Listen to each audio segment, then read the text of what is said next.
Blank check with Griffin and David. Blank check with Griffin and David. Don't know what to say or to expect. All you need to know is that the name of the show is Blank Check. I know you feel bad about the deer, but it's not your fault. Things die. That's part of life.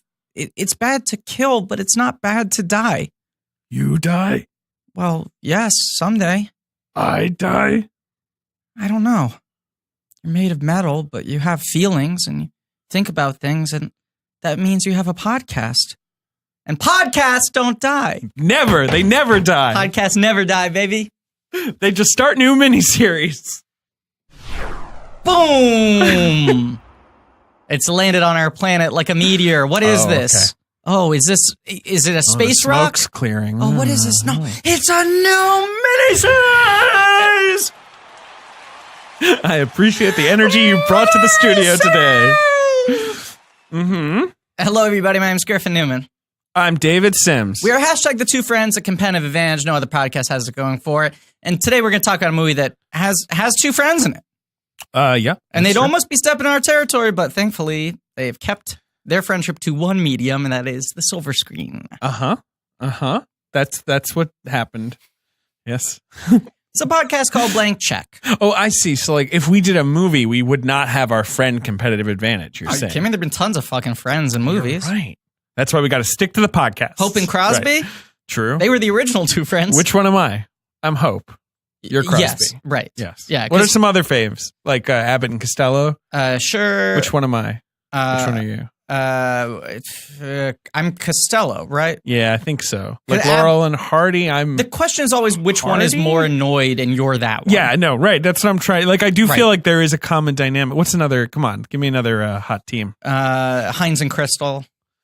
Sure. I'm Crystal, you're Heinz. Yes, that's true. Yeah. The Marx Brothers, but there's too many of them. Well, but then we could work Ben in. Like, if it's the Marx Brothers... We could work producer Ben in? Yes, exactly. You've now given me the opportunity to introduce Ben before we said the name of the podcast. To introduce the Ben-ducer. Producer Ben, the poet laureate, the Haas, the tiebreaker, the peeper, the fuckmaster. You don't know what you've done. Birthday Benny. You started it, David. Not Professor Crispy. No. He is Cheech and Chong, which one of a us meat lover, a that? fart detective.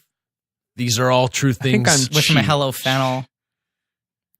He's a close personal friend, Dan Lewis. Yes. Graduated to different tells over the course of different research. Like, hello, Ben, producer Ben Kenobi. Ben say Ben Night Shyamalan, say Ben anything, ... Ailey Benz with the $sign, Warhaz, Victor Urbane, Robohaz, and Ben 19, the filmmaker. I said them out of order. You did. You also are missing one. Which one? The James L. Brooks one. Oh, fuck. This is why I said you don't know what you were doing to yourself. Oh, fuck. Yeah. Okay, we'll get back to this later. This podcast is called Blank Check. This is a great entry episode for new listeners, I think. Love it.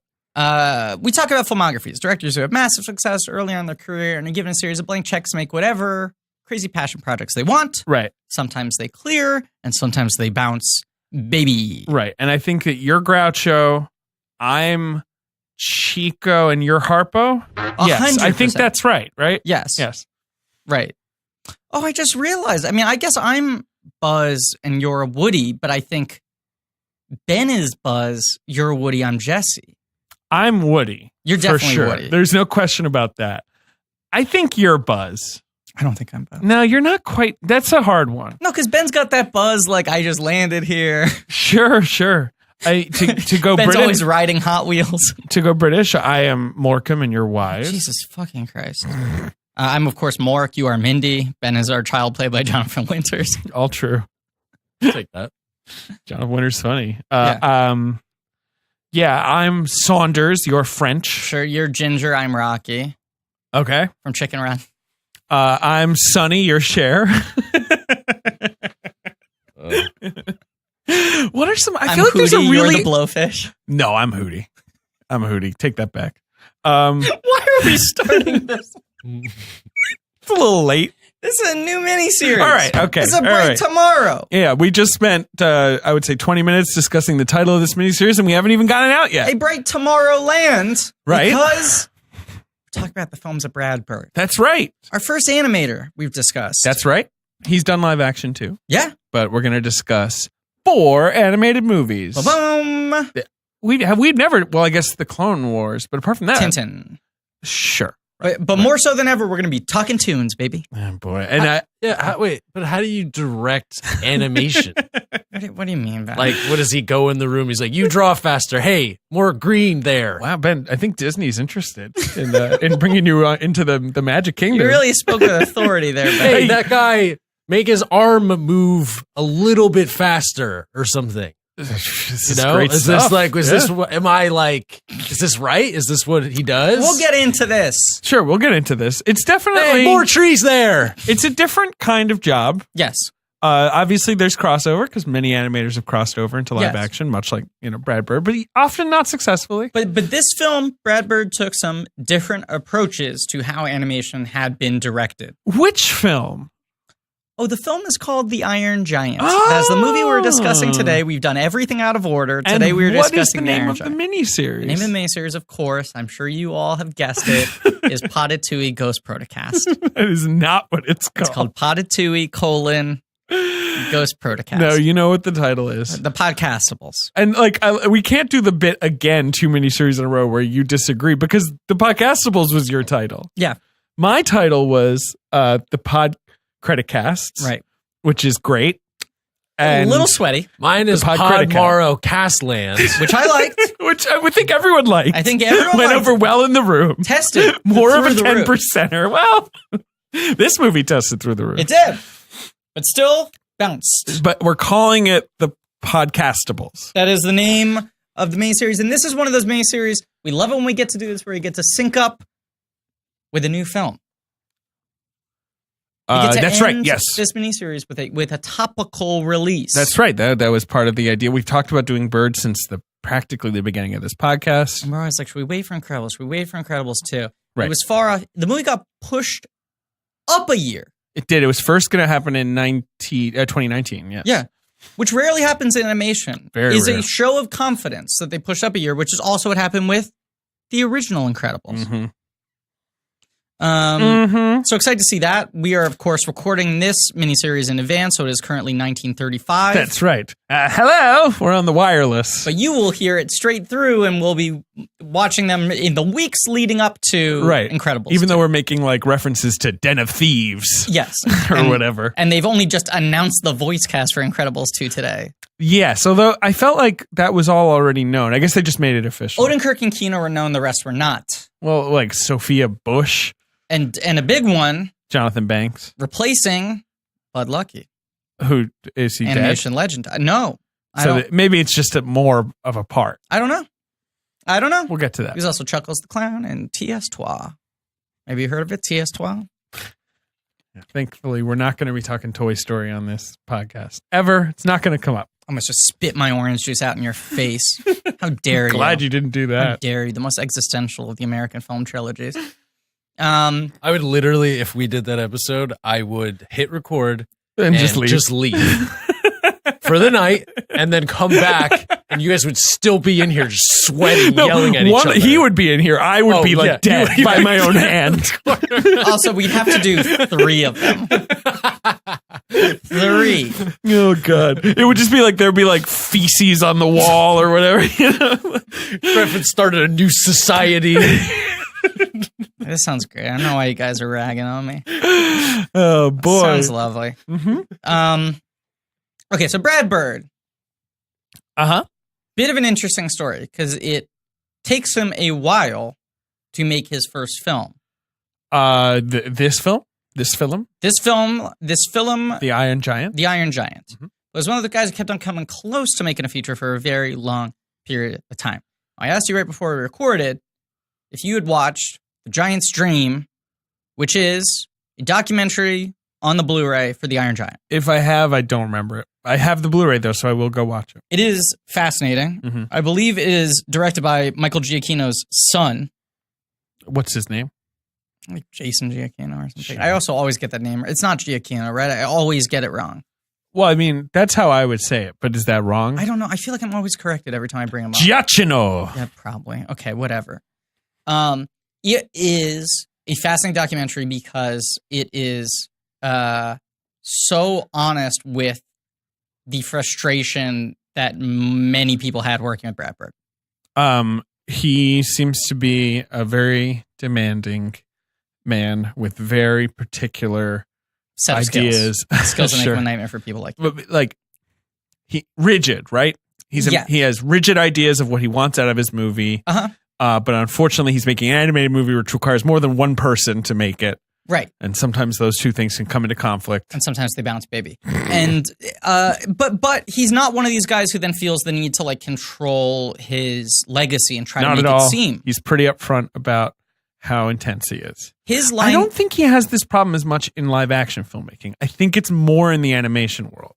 Like I think that has to do with production differences, which maybe we will get into. We will, but I mean, like Mission Impossible Ghost Protocol, you never heard a peep out of anyone being like, "Oh wow, what a tortured shoot." You know? But Tom Cruise is kind of the Brad Bird of actors. True, but hey, they collaborated beautifully. Yes. So the Brad Bird has this line that I repeat a lot when I'm like on difficult sets. Okay. And people go like, "How are you holding up?" Okay. I always repeat this Brad Bird mantra, which is "Pain is temporary, film is forever." Sure. Which is super aggro. Right. But I get that, where it's like, look, this might be horrible now, but if we make a great movie, people can watch it anytime, forever. And also, if you compromise on something Oh boy. because it was difficult, Yeah. are you then going to like go to every screening of that movie ever and say like, hey, look, it was kind of cold that day. We only want to do 2 takes. Sure. Right. Like you got to live with that film for the rest of your life. Yeah. And it's better to have... Unless you're George Lucas. Yeah. Right. Yeah. Better to have that thing be as good as it can be. And so... As good as it gets? You want it to be as good as it gets. As bad as it gets? As Ben as it has. We're going to try things out over the course of this episode. We're recording like 7 miniseries in advance. And so we don't have time to even field test things with our listeners. Yep. We're sorry, guys, but it's all for you. Yeah. It is literally all for you. Yeah. Otherwise, you can have fun not having a podcast. Yeah. This is all for you guys. But that's like his big sort of adage. So here's the Brad Bird like kind of origin story, okay? Mm-hmm. Oh, I love this origin story. I've written about it on theatlantic.com. Right. Grows up, fairly large family. Montana. Goes to see Jungle Book. Sure. Had been a fan of animated movies prior to that. He was born in 1957. Sure. I think pretty traditional suburban upbringing. Well, in Montana, though. Yes. So, you know, it's out there. Dry. Sure. Yes. But he goes to see Jungle Book, which came out in 1967. So my guess is he was about 10 years old. Which is also my first movie I saw in theaters. I'm not saying this was his first movie, but just I want to restate that. Was your first movie? Yeah. Like one of those re-releases? I saw that re-release. At the Quad. At the Quad. I was 1.5 years old. Oh, so you don't remember that. I remember it vividly. Yeah, full of shit. We've already thought about this on the show. Did we? I don't remember which episode. Because it came up in the box office game. Uh-huh. And I said that was the first movie I saw. And you said you were 1.5 years old. You wouldn't have remembered that. And then I went to see Margaret at the Quad with my mother. And she said, you know, this was where I took you to your first movie. Aww. And I said, memory confirmed. Okay. Anyway. Mm-hmm. He sees the Jungle Book. Loves it. And something clicks in him. And he goes, how do they do that? His parents go, well, they draw and each drawing's a little different. Sure. Animation. He goes, no, how do I get to the point where I can do that? Mm-hmm. Buy some paper. Starts animating. He's 10 years old, 12 years old. Well, I'm going to look up the exact anecdote because I replicated it in my story. So okay. When he was 11, mm-hmm. He went to Walt Disney World in Florida or whatever, right? And he said, I want to be an animator. Uh-huh. And the Milt Kahl was I believe one of the 9 old men, mm-hmm. Who are the legendary old Disney animators, right? Yeah. And who he routinely makes homage to in his movies. Met him when he was 11 and was like, sure, okay, you want to be an animator. Like patted him on the head or whatever. Yeah, and you'll grow out of it. You're not going to have the stamina to take. Right, and he was like, no, you don't understand. I want to be an animator. He seemingly was the most intense kid. I think he actually talked about this in one of his Oscar speeches. But anyway. Yes. And then he came back 2 years later with a completed animated film. Called The Tortoise and the Hare. He did a retelling of The Tortoise and the Hare, which you see large sections of on this thing. And it's pretty impressive. It's like very much drawn by a 12-year-old, but there's like a prodigious sense of character animation within it. And Milt Kahl was so impressed that he like decided to properly mentor this kid, like, and give him notes and teach him how to animate. Walt Disney Animation gave him an internship. He was 14 years old. It's crazy. They had never given an internship to a high school student before, but they kind of went, "Oh, this is the kid. Yes. This is going to be the guy." Wow. So they kind of anoint him, bring him in. He interns there under the 9 old men, and they all are these very exacting. Right. It's they came up in when Disney was like a factory, and you had to like get shit right, like well, you had to work with precision. Right. And they're not like, have you heard of the 9 old men, Ben? No. They were like the 9 classic Disney animators who worked on all the great films. Okay. Frank and Ollie are the 2 most famous ones. Yes. They had been around forever, basically. They refined the 12 basic principles of animation. Yes. Squash and stretch, anticipation, staging, straight ahead action and pose to pose, follow through and overlapping action, slow in and slow out, arcs, secondary action, timing, exaggeration, solid drawing, and appeal. I don't know what any of that means. When does Goofy come into the picture? Okay, so Goofy's off to the side. He's the 10th. 9 old men and 1 like dog man? Yeah. What is Goofy? He's a dog, right? Have I gotten into my dark thing? No, I think I talked about this at Disney World with my friends. Man, I don't know. Let's go off on a Goofy tangent. I'm going to talk about this, and you're probably going to want to cut this out. Great. Can it be short? Hold on. I'll just mark it. Yes. Yeah, mark it right now. Yep. We're almost definitely going to cut this out. Okay. But keep in the part where I said. All right, Jesus, just say it. We will return to your scheduled programming shortly, but we are experiencing technical difficulties. So Brad Bird, when he's we're back. 18. We're back. We cut that out. Brad Bird, when he's 18, Yeah. gets a scholarship from Disney to attend Cal Arts. My alma mater that Which I you dropped out of. How quickly? 1 semester and change. Okay, so you did do 1 semester. I did 1 full semester. Right. And then you go back for semester 2 and you were like, that's that? There was a big I've learned all negotiation I with have my to parents. know? I wanted to leave after the first semester. And they were like, go back. And I went back and I was like, yeah, hell no, hard pass on this. Uh-huh. But he was one of the reasons I went there. Interesting, sure. And Tim Burton. do you know who he meets at Cal Arts and becomes longtime friends with? Who doesn't he meet at Cal Arts? Well, one person who definitely never got in any kind of like troublesome or problematic situation. Someone who greeted him with a hug and a hand on the leg and a kiss on the lips. It was John Lasseter. John Lasseter. Who, of course, is going to play a part in Brad Bird's future career. But also Tim Burton is a classmate. Sure, yeah. Also, what's his name? Ron Musker. Yeah, of Disney, who directed Little Mermaid and like, other things. I mean, his classmates are the Pixar guys. The guys John behind Musker the Disney and Ron Renaissance. Clements. Yes. You turn them into one I'm person. sorry. Yeah. The Disney Renaissance guys. Tim Burton is in the class. Sure. I was there. You were not there. Oh, it's true. I wasn't. I was there. I had a class in A113, the famed A113. Sure. It was bad. I dropped out. What was the class? I think it was like a snow in art or something like that. Were you studying to be an animator in particular or to be like a filmmaker? I was studying to be a live action filmmaker, Sure. which I think was a mistake. I went to this school because of all the filmmakers I loved who went there, almost all of whom came out of animation. Right. Yeah. And I think it's probably still the best animation school in the world. Sure, but it's maybe like UCLA is to me, or USC. Those are the film schools in the California. Yeah, I also didn't want to be in mind. college. I really hated it there. I'm sorry. It's also, the school was founded by Walt Disney. Sure. The original idea was to create a strong animation school so that there would be a pipeline for Disney, but then it also would have all the other concentrations. And it's this very 60s, like, kind of Art Deco-y building. Mm-hmm. But it's a very small school, and the whole school is in one building. Sure. Every Very class, small, wow. every concentration. Only 951 undergraduates. It's so small. Yes. You got into this school.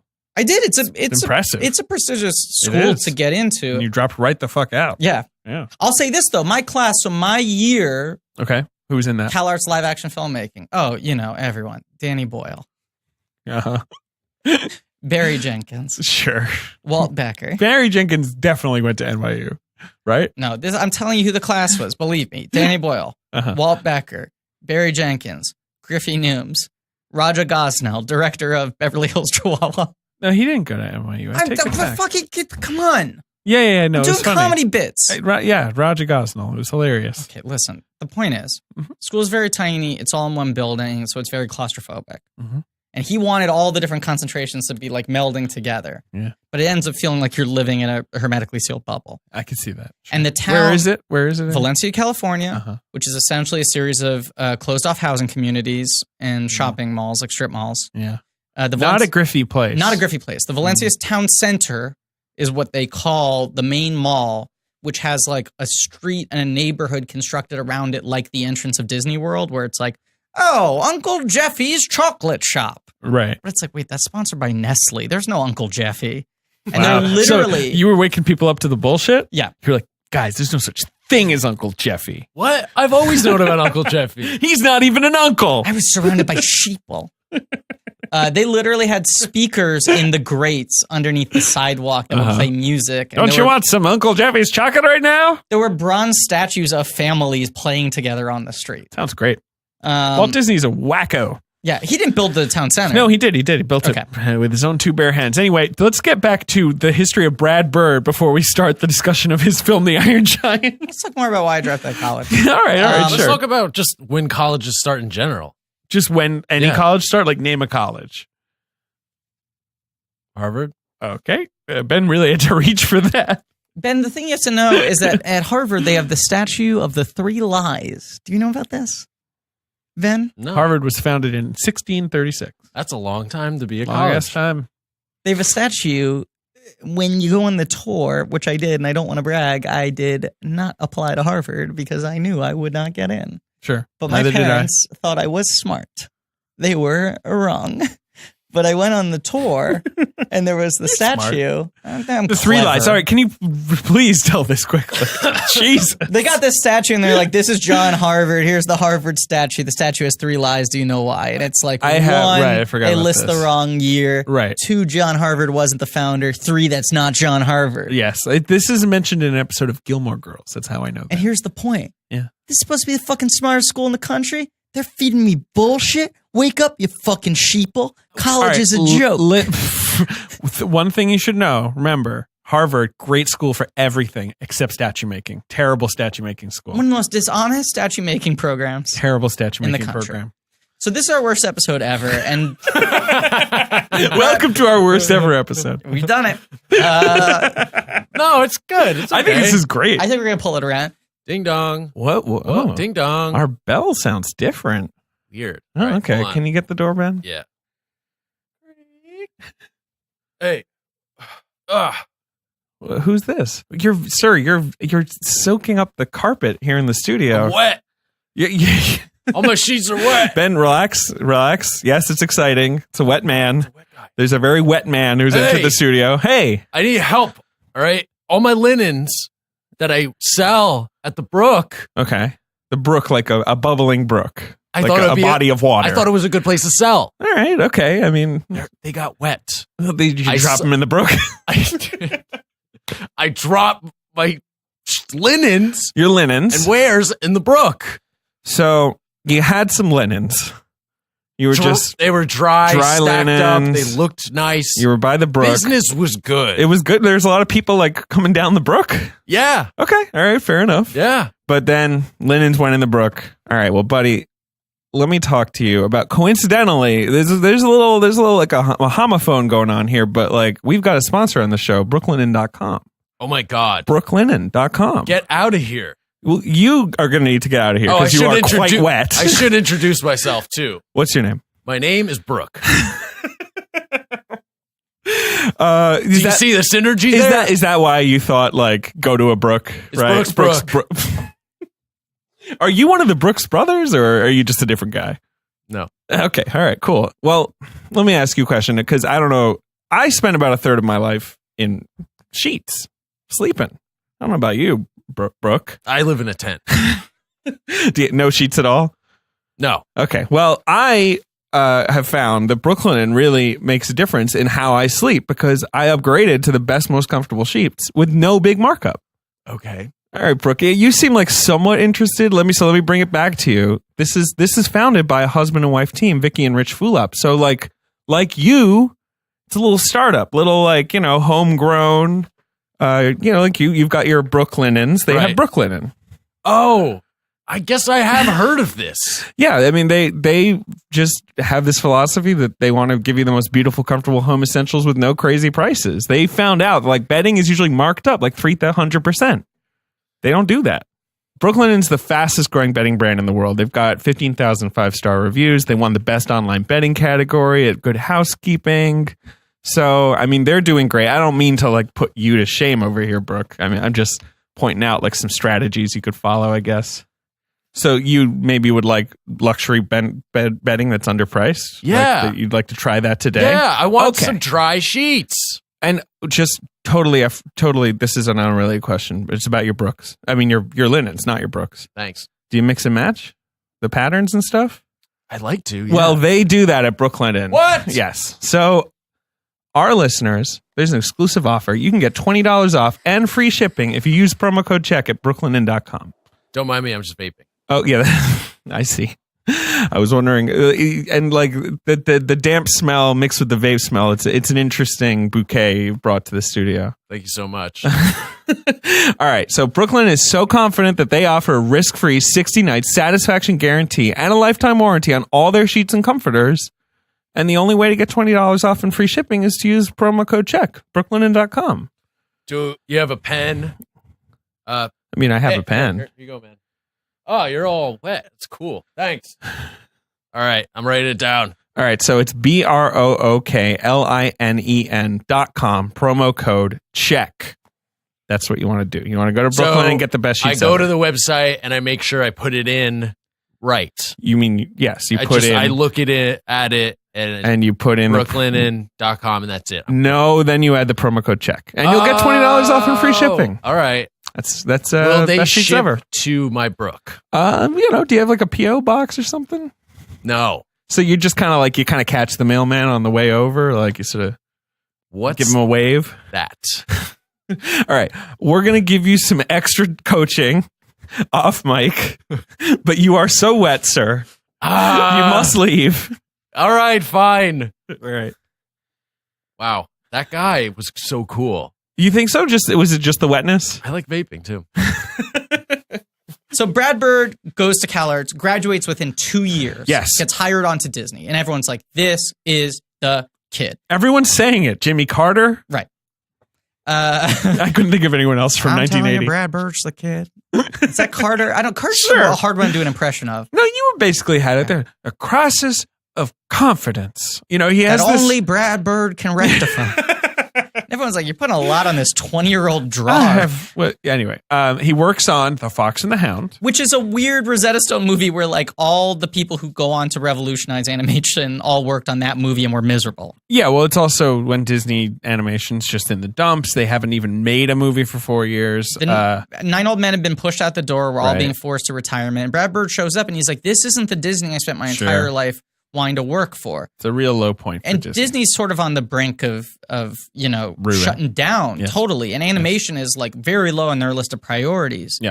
And he is very outspoken because he was taught by these exacting men who trusted in him that he had to uphold a standard of quality. Yeah, so some of the people who worked on this movie, John Lasseter, John Musker, Ron Clements, Glenn Keane, Tim Burton, Henry Selick, Mark Dindal, who directed The Great Emperor's New Groove, and Brad Bird.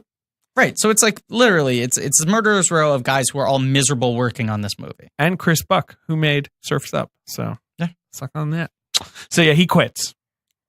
He tells the story very dramatically about how he goes into the office of his bosses and goes like, this is bullshit. This is how it can be better. Why aren't we pushing ourselves? Right. And they were like, what are you, 19? Yeah, what the Go fuck? away. Get out of here. We don't care. He was probably like 22. Yeah. Right.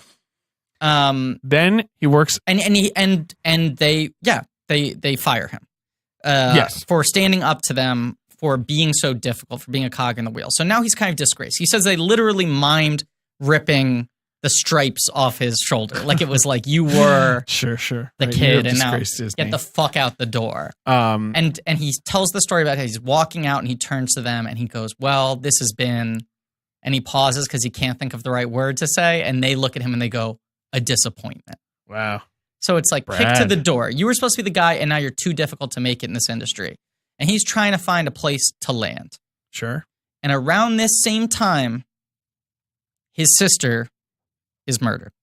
Oh, I didn't know that. This That is sucks. a huge part of the story that I didn't know before watching this documentary. His sister It's not even mentioned on is there. shot by her husband. Yeah. Ugh. That sucks. Yeah. He's Sorry, very Brad. close. He has many siblings, 3 siblings. Yes. Very close with the sister, and it really kind of destroys him.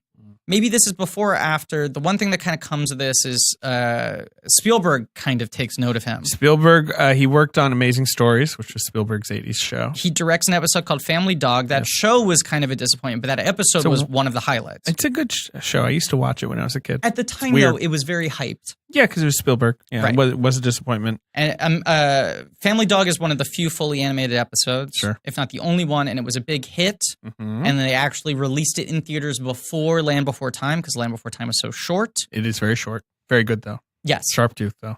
And they kind of like... Sharp tooth, though. Ducky, though. Okay. They kind of Proudfoot, though. Isn't it Bigfoot? Whatever. I think Littlefoot? it's Proudfoot. Okay. Or is it Littlefoot? I don't know. Whatever. Who gives a shit? It's the worst episode, David. We can do whatever we want. We've already This is a great decided. movie. We've already decided it's the worst episode, so nothing matters anymore. True. Littlefoot.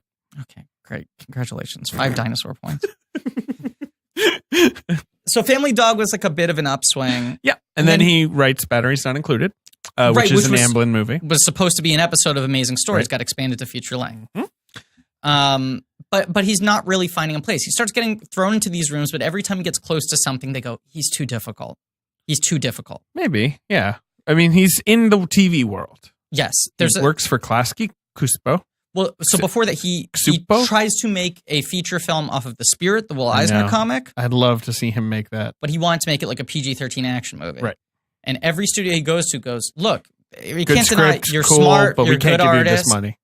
Animated movies have a cap. Adults don't go see them. You can't do this. Right. And he always felt very frustrated about what he perceived as the limitations of what studios think animation can be. He gets so mad about it. He hates the idea that there's animation is like a subcategory or a genre. It's not He's a like, genre, it's it's a a medium. film. Yes. Right. It's a medium. I made a film. He gets very fussy about this on every director's commentary. But he's kind of made a lot of enemies around town just from like, look, Brad Bird, not worth it. Yeah. Not worth it. You're never going to get it done if you hire Brad Bird.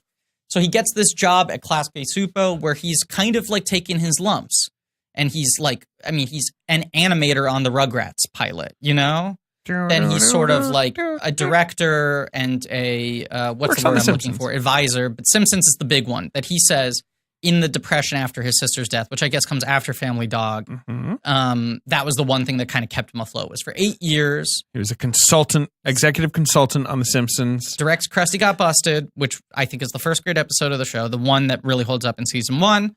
Like Father Like Clown, which is the one with the rabbi, which he co-directs. Which is great. And then he also directs the most important film of the 1990s. The Iron Giant. The Bartman music video. Yes, he does. He solely directs the Bartman music video. Right. But he's rehabilitated a little bit. Now, during the 90s, he's also trying to get other films off the ground. He comes very close to directing Curious George movie. Yeah. Doesn't happen. Live action animated stuff keeps on getting close to stuff. Doesn't happen. Well, are you going to talk about Ray Gun? Yes. Okay. So Turner Animation. Ted Turner decides that he wants to get into the animation biz because it's the 90s. Disney's had this huge renaissance. They're the most profitable movies around. Everyone suddenly thinks that they can do animation. Yeah. And none of these other studios' attempts at doing animation really work. Fox comes the closest with the Bluth run, but that dries up really fast. Sure. But Turner's getting into the game. They make a movie called Cats Don't Dance. Which I have never seen. I saw it in theaters. I'm probably one of 10. Yeah. It's a Scott Bakula picture. Sure. Kids love Scott Bakula pictures. Yeah. But they bring Brad Bird in as like kind of... He said that for a long time when these animation studios were starting up, they bring him on because they wanted to brag about, we have Brad Bird. Cats Don't Dance won the Annie for Best Animated Feature. It's pretty solid. Mark Dindal directed it. It's a Dindal picture. Yep. But they would want to go like, look at our roster. We have Brad Bird in our bench. Sure. But they wouldn't actually let him do anything. Right. He has a script that he wrote with Mark Robbins. Yep. Co-wrote. Matthew Robbins. Matthew Robbins, sorry, who's the same guy who he wrote whatchamacallit with, Batteries Not Included. Yep. And it's called Ray Gun, and it's a sci-fi noir set in the future, Ben. It's a future noir, I'm listening. sci-fi noir about a detective named Ray Gunn. Cool. Yeah, it's a good name. But it's kind of a hard-edged, not really a kid's movie. He has talked about wanting to make this movie even now. Like, For years. he brings it up. Like, yeah.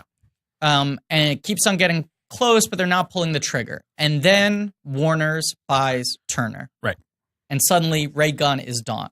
And he has 30 days left on his Turner contract that are about to expire. Right. Warner Brothers now has their own animation studio. They put all their money into Quest for Camelot, a movie that everyone remembers, Yep. which they think is going to put them on the map. Did you see that one? I did. How is it? Not good. Yeah. Saw that in theaters opening weekend as well. So that came out in 98. Yeah. Iron Giant comes out in 99, obviously. So I'm 13 when this movie comes out. Okay. So I am no longer at the stage where if there's an animated movie in theaters, like, I'm there. Right. I would see every one, and then at the age where I was starting to become embarrassed about it, Romley was old enough to see movies, and So I'd be you like, can take her. "Oh, I'm just taking her." Right. Yeah, It's not like I want to check out the character animation in Home on the Range. I don't care about the craft of this thing. Brother Bear. Brother Bear is weirdly the one I didn't see. Okay, fair enough. Like maybe the only Disney film I've never seen. We talked about this in some other episode, fine. I think. That's great. Anyway. He's got 30 days left. Mm-hmm. They're trying to pick what their next movie is going to be. Uh-huh. And one of the things they have that they're really bullish on, because they go to Brad Bird and they go, look, any of these you're interested in, is The Iron Giant. Right. A Ted Hughes short story that he wrote to console his children after his wife, Sylvia Plath, committed suicide. It's called The Iron Man. It's a great book. I used to read it all the time. Excellent. It's kind of classic in England. It's a fable. It's a huge classic in England, as is the sequel, The Iron Woman. Growing up, though. I did, because he was the poet laureate of Britain. And that's a country in which I spent a lot of my adolescence. What? Bong. Ben rolled his eyes at me. Ted Hughes is kind of problematic. Yeah. Bit of a dickhead. Yeah. Yeah. He was, decent poet, though. Yeah, he was. Yeah. But he was awful to Sylvia. Not nice. And I think had a big part in her committing suicide. I think so, too. It's a fun thing to talk about in this episode. Well, it's the worst one, so I just figured, why not? I don't know. Who cares? 100% fair game. You know who else is problematic? Oven in the head, right? Yeah. Yes. Or head in the oven, sorry. Well, yeah. Yeah. Wow. Do you know who else is problematic? Who? Almost everyone. True. Yeah. I mean, it's... I don't say that to excuse No. But especially getting all those like beloved authors. Well, sure. If you go back in time... No, people, come on. Ernest Hemingway. Cool guy. Yeah. So cool. Clean slate, Roald Dahl, famously chill, especially towards Jews. Ted Hughes. It's just funny because I was very into the Iron Man, the book, when I was a kid, when I moved to England, and I read it. And so I saw The Iron Giant because specifically I was interested in an adaptation of the Hughes book. It was like when Captain Underpants came out. Exactly. Yeah. And then and I also read The Iron Woman, which is not as good, but still kind of good, which is more about like environmentalism. Whereas like The Iron Man is more of like a very basic, like monster from outer space, like industrialism versus naturalism, whatever. But I did read a lot of his poetry when I was in high school, just it was assigned to me. The book is very different. Book's very different, but one person liked the book a lot. Pete Townsend of The Who. Who post Tommy goes, I need to come up with a subject for my next rock musical. I want to make another rock opera, and it's going to be about the Iron Man, not Tony Stark. No. No. Definite article in front of this title. The Iron Man. So he wrote a rock musical, which has been staged and has been released, although not like it's not widely available. The soundtrack's available, but Yes. it was never like mounted in a real production. No. They did a kind of lot of tryouts and workshops and things like that, and limited runs. Des McAnuff, however you say his name. McAnuff. Broadway legend, most famously directed The Adventures of Rocky and Bullwinkle, was sort of directing it because he did the Broadway production of Tommy as well. Warner Brothers acquires the rights. They're looking for their own kind of big musical.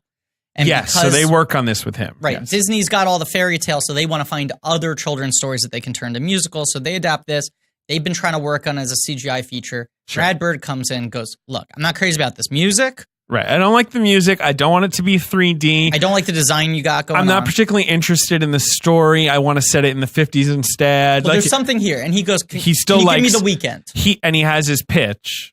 Do you want to say the pitch? His pitch is, because it's very tied to the sister. He had spent years. I'm letting you talk. grappling with gun violence Yes. as an issue in this country, having lost someone he cared about deeply to like a senseless act of violence that would not have been possible, you know, as such a hair trigger decision of a man going through a crisis, were guns to not exist. And he says, what if an object had a soul and it knew what it was? What if a gun had a soul? And what if a gun knew it was a gun and didn't want to be a gun? And he goes into the room and says that to them, and they all go, ooh. And then he gives them this whole pitch. And he goes, look, I don't want to be Disney. I don't think we should be trying to fight Disney. Sure. I think we should own what we are and be our own thing. So here's my pitch. It's the 1950s. It's the Cold War. It's like Norman We have Rockwell. spies. We have robots. We have rock and roll. We have hippies. We have beatniks. Sure. Gives them this whole pitch. The military, guns. And it's all about what if a gun chose not to be a gun? It's all great. And they go, Cool, go for it. yeah, sure.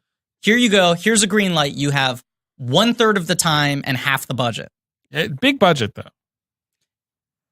40 plus 30 for marketing Oh. is what I heard. I think it was maybe closer to 50 at the end of the day. Box Office Mojo lists the budget at 70. Which, by accounts, that was factoring in the marketing. But they never, well, whatever. Okay. That's what everyone says.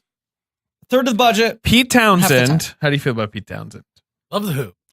Said when they told him, Mhm. we're sorry, we're not going to do the rock musical thing and like, we're not going to use your songs, said, whatever, I got paid. Yeah.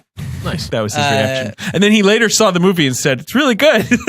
I read some interview with him when I was looking around where he was like, great movie. As did Dez, who has a producer credit on this movie and did jack shit. They both just got paid to not have their work adapted. Yeah.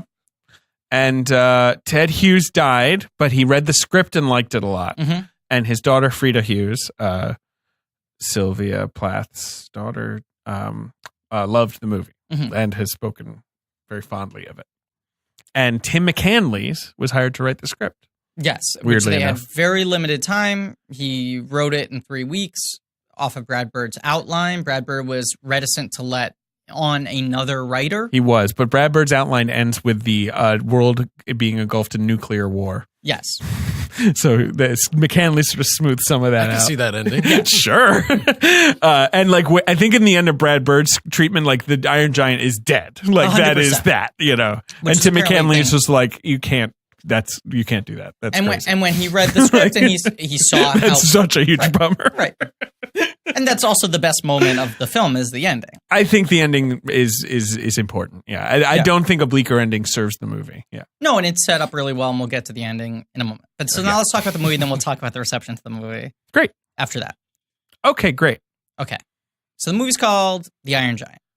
Yes. It starts with, It's the best movie and I love it. you love it. I've seen it 1 million times and I cry every time. It's a great film. Yes. It's a great American film. Ben, you had not seen it before. I've not seen it before until last night.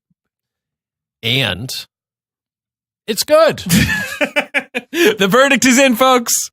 What were your thoughts vis-a-vis size of the giant?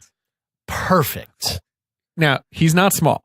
He's Quite large. huge. Very big. It's great. You know I how mean, there's like a tree? He's like, that's like his foot. Yeah. He's way taller than a tree. Ginormous. Yeah. No, I mean, I went into this. I'm like, the name I'm already in. But you thought maybe what? 10? Yeah. 10'6"? I'm like, let's see how giant we're talking.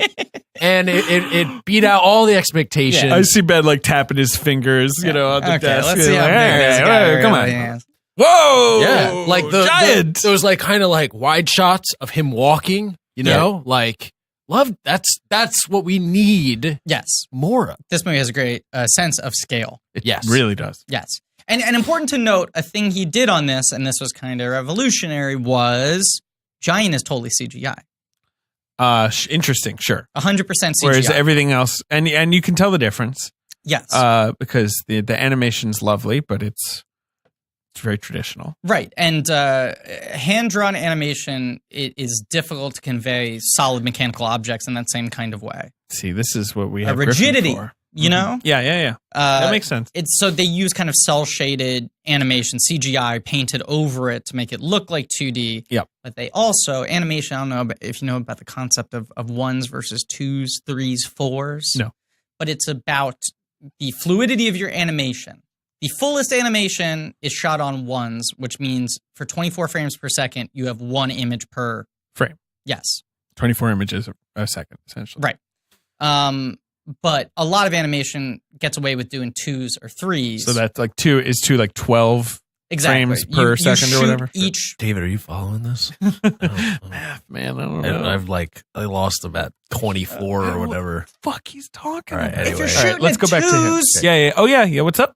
If you're shooting at 2s, you're filming each drawing twice, which cuts the budget in half because it cuts the amount of drawings. Fucking drawings you have to do. Can I just say as an aside, it is so crazy that there's a kind of movie where people just take a big piece of paper and draw something, and then they have to do that like 1 million more times, and every time the thing's just moving a little bit. Yeah. Like, and if I did that, I would lose my mind in a day, and I would kill myself, and I'm very afraid of dying. But I want to be clear. I would commit suicide. I originally wanted to be an animator, which is, I think, why I went to CalArts, because I had already picked that as the school for me. Yeah, you mentioned, yeah. Right, and I did animation. I did like a summer intensive program at NYU, and I wanted to kill myself. It just seems so. I immediately realized I did not have the stamina to do it. Demanding and like the endurance required, concentration. And right. Does not seem like things you would be able to deal with, like knowing you. Right. I think I was pretty good at it, but it drove me insane. Right. Yeah, absolutely insane. And the other thing you have to understand is, I know this is obvious, but I'll just state this. With computer animation, you build the models of all the characters and the sets in the computer. So that exists, and then you're sort of animating that model. Much like stop motion animation, you have a physical puppet that you're animating. With hand-drawn animation, you have to do the drawing from scratch every time. You know? Right. Yeah, that's just crazy. Right, you have to draw a full Hogarth just to get his fingers to move a little bit. Now, like, Hanna-Barbera would cut corners by being like, we're going to use a still image of Shaggy and only animate his mouth. But that's why Hanna-Barbera cartoons look terrible. Right. You know? Yeah. But Brad Bird was always an advocate of full animation, which is a very tedious, very obsessive process. Anyway, what were you saying about 1s and 2s or whatever? They shot the Iron Giant on 2s, which isn't really a thing with CGI, but they wanted to make the CGI look rougher so that it would blend in better with the animation, which I think is kind of interesting. Sure. It also works because he's so large that his mass is different. He moves slowly. Right, but he also just seems to occupy like space in a different way. Right. He really does. Which helps. Yeah. Now, here's the other thing Brad Bird did in this movie that's big. Was not unprecedented, but was very much against the norm at the time and now has become the norm on all films. Okay. For a very long period of time, it would be you are an animator assigned to a character. Yes, right. Yes, that's what I think of as animation, classic animation. Right. So like you're Disney, your job... You're doing the chipmunk. Yeah. Right. You're Miko and Pocahontas, and your job is to do Miko throughout the film. Right. And the better animators, the more high-ranking senior animators, you get to do Pocahontas or whoever. Yeah. Brad Bird on this movie said, I want each animator to take on a scene. Oh, interesting. You are assigned a scene, and you are responsible for all the character animation in that scene. Okay. You are directing that scene in its entirety. Right. Because I think, especially when you get to like the rockier Disney films, you see like this feels like 7 different movies. Sure. You know, the funny supporting animal is in a different film than the crazy over the top villain, than the bland generic square jawed hero. Right. You know? This is like, I want each animator to have a sense of ownership over each scene. Okay. So you're putting the whole scene together and we're revising that over and over and over again. Right. So he's really directing the fuck out of this. And a big thing he does on this movie is open critiques, which weren't a thing. We're going to screen the rough animation or your storyboards or whatever in front of everyone else onto a whiteboard, and I'm going to get up there with a marker and show you what you should be doing differently. The head should be 15 degrees this way. We need more of a joke in this. So you're saying that he took a process that I just described as very stressful, and he made it much more stressful for these people. Right. But the other thing he said to them was, we don't have the time, we don't have the money, we don't have the reputation. Okay. All the best animators are at other studios. DreamWorks was starting up at this point. Katzenberg had a chip on his shoulder being ousted from Disney, wanted to prove that he was better than them. They had stolen almost everyone good from Disney. Disney had the remains. Then you still had Fox and Bluth and TV and all these other places. Sure. So they were getting people who either essentially had been pushed into retirement, right, old guys who he was pulling out of retirement to do favors to help on this movie, or young guys who had not been given a shot before, were too green inexperienced, or people who were just insane. People who were like, she's good, but she's just an asshole. Right. Or he's good, but he's crazy. Yeah. And he just picked up all the latchkey kids Okay. and said, I don't want us to make any excuses. I think we can fucking own Disney. And how badass are we going to feel if we come out and we're like, we're Warner Brothers Animation. This studio doesn't have an identity. We can fucking define it. We can push the boundaries of what animation is. And what I want to do is not feel incentivized to outdo them in terms of bombast. Because I see these movies, there are too many jokes. There are too many songs. True. The emotions are too wild. I mean, this is all fair. Yeah. I want He's us criticizing to leave nothing on the table in later terms Disney. of creativity. Sure. But I want us to make a film with restraint. And then held everyone to insane standards. Right. So now we've accurately described Brad Bird's creative process. Right. Um, And here's, I'll tell you, emblematic of this. Yep. The very opening of this movie is the Warner Brothers logo, but he does it as so good. like a radio sonar signal. Yes. He refused to have the traditional Warner Brothers animation intro. Which has Bugs Bunny leaning against the thing, eating a carrot Yeah. with a tuxedo. Didn't want that because this was a different kind of movie. Right. So he designed that very cool Yes. opening logo, which was you the never only way see they would again. compromise with him. Right. Yeah. And then we go straight into Emmett Walsh on a boat. Yeah, good voice acting in this movie. Yeah. A sailor. It's a storm. Yeah. Something crashes into, we see from the space, something crash into a hurricane. And it's dark.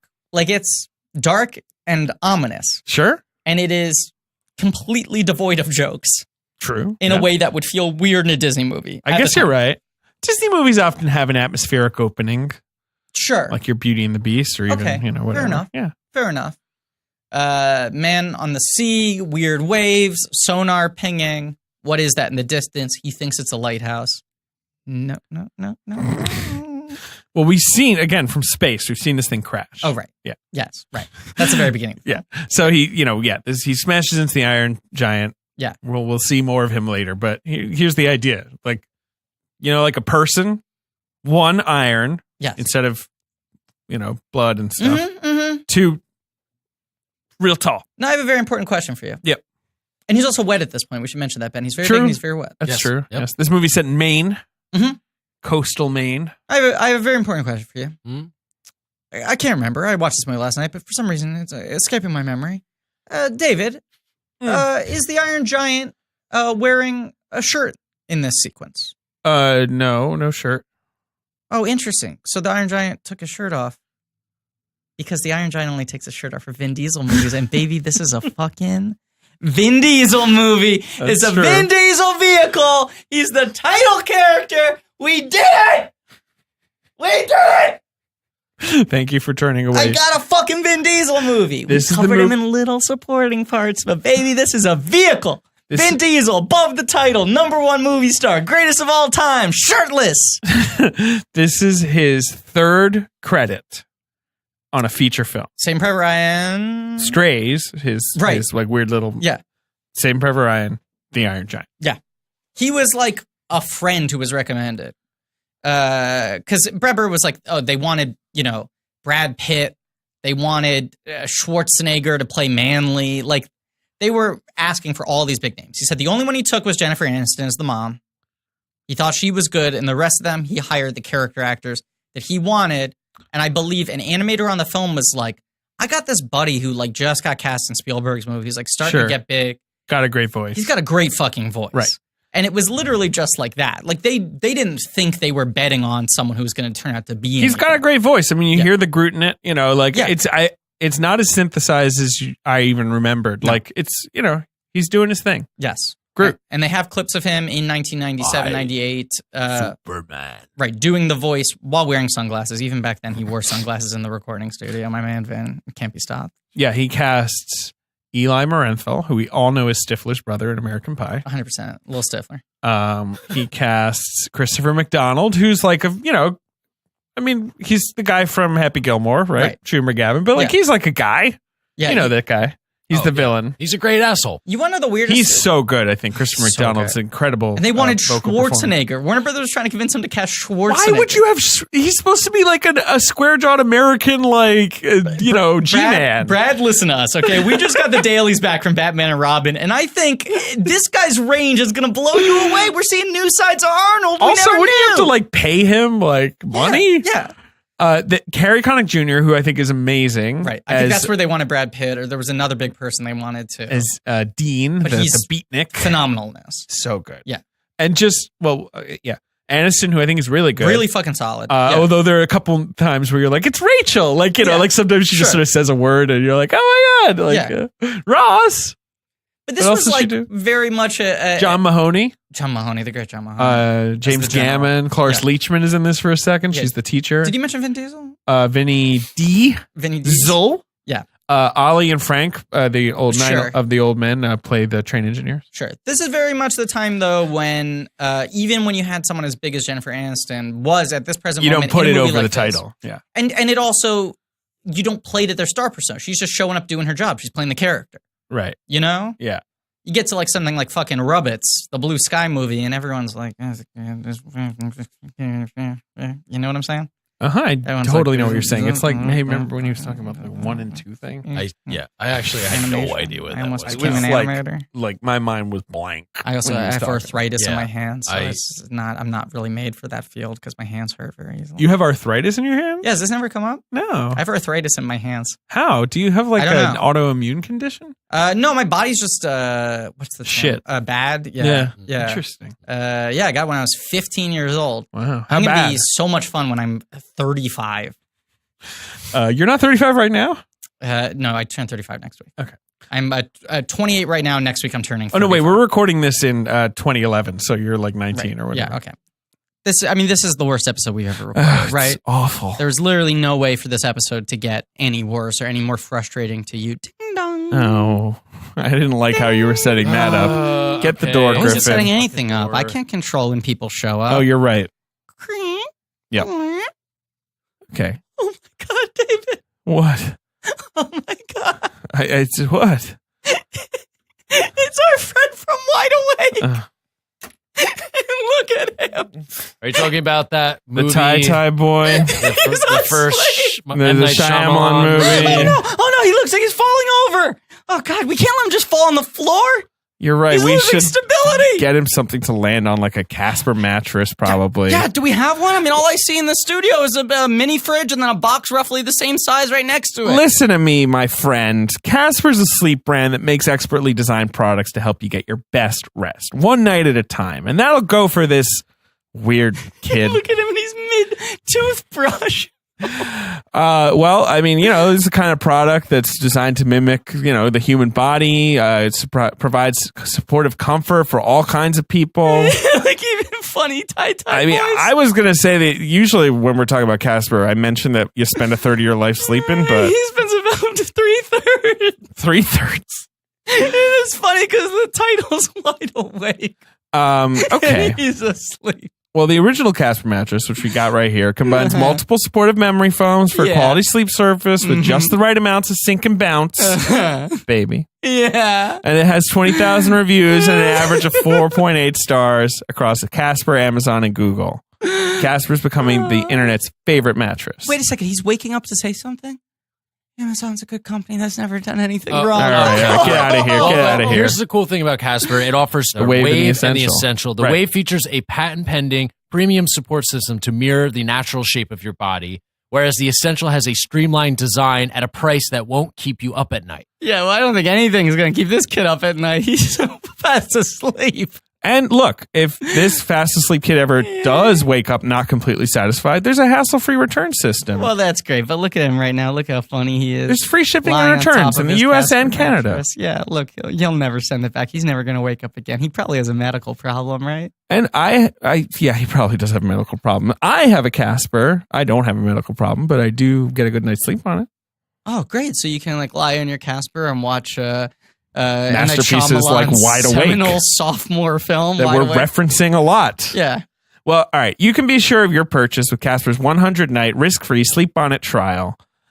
So you can get $50 towards select mattresses by visiting Casper.com/check and using promo code check at checkout. Terms and conditions apply. Okay, so you have to be verified on Twitter in order to use this promo code? No. You need a check, a blue check next to your No, name? you just go to Casper.com/check and use promo code check at checkout for select mattresses. Terms and conditions apply. It's going to be hard for him to do because he's asleep.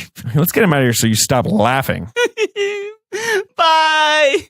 All right, so Iron Giant crashes. Yeah. Hogarth Hughes. Great name. Great name. Hog hug. Hog! Hog hug! It's really funny. Yeah. When he says that. Yeah. He's a latchkey kid. Mm-hmm. His mom's a waitress. Mm-hmm. He lives in this little town. He likes horror movies. Mm-hmm.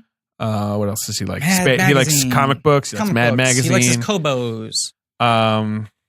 Hogarth is right from the Ted Hughes book too. What a name. Yeah. What else? He likes landslides, sprinkling chocolate into his milkshake. Sure. He likes Twinkies. Yeah.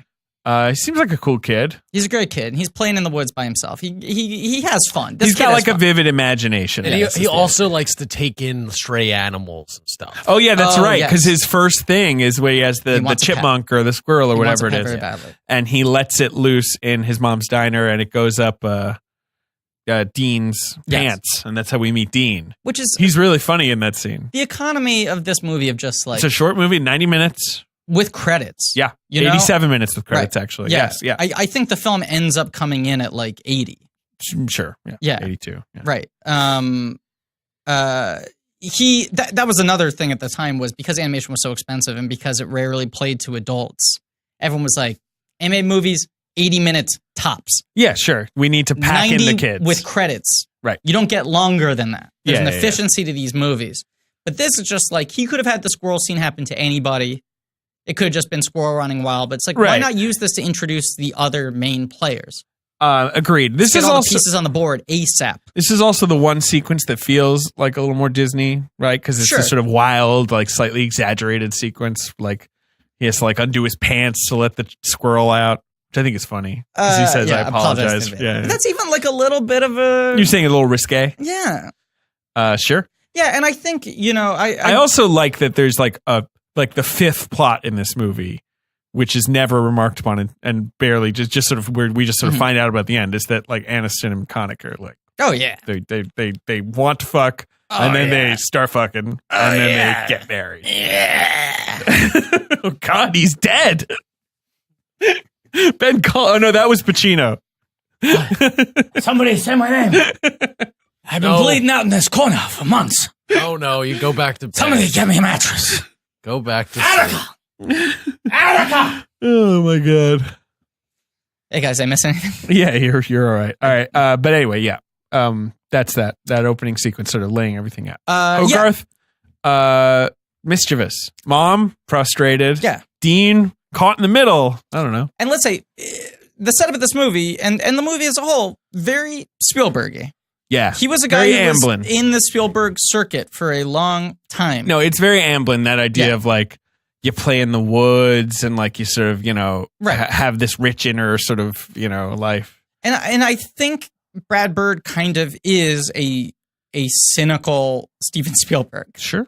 He is a Steven Spielberg with a far more complicated view of humanity. Right. Some might call him Randian.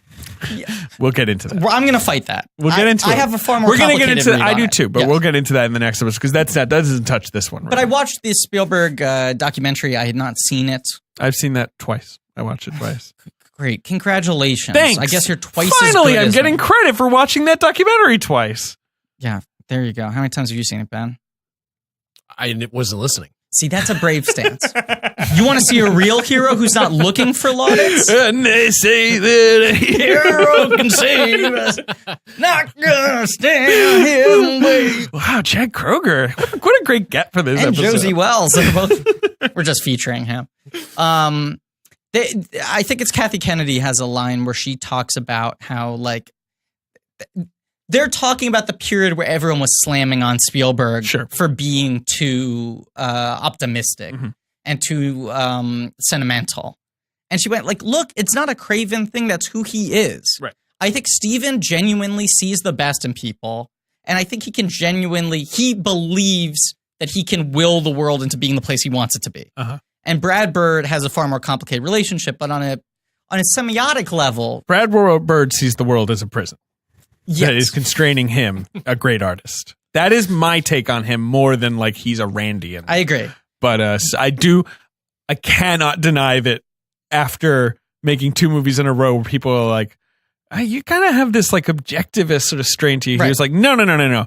Anyway, here's my passion project. It's about this secret world where all the world's geniuses go because Earth is like too bad for them. But they're okay. too good for Earth. But here's because I'll tie right into this movie, okay? Yeah. People tag him with objectivism, which I think is wrong. Uh-huh. I think he is obsessed with exceptionalism. Sure. And yes. I think because of his difficult struggle finding a footing in animation for years after people had told him he was the guy. Yeah. When he knew he had the right instincts, but people were telling him to settle for less. Yeah, or like this isn't commercial or whatever. Right, or who cares? We don't have to work this hard. Yeah.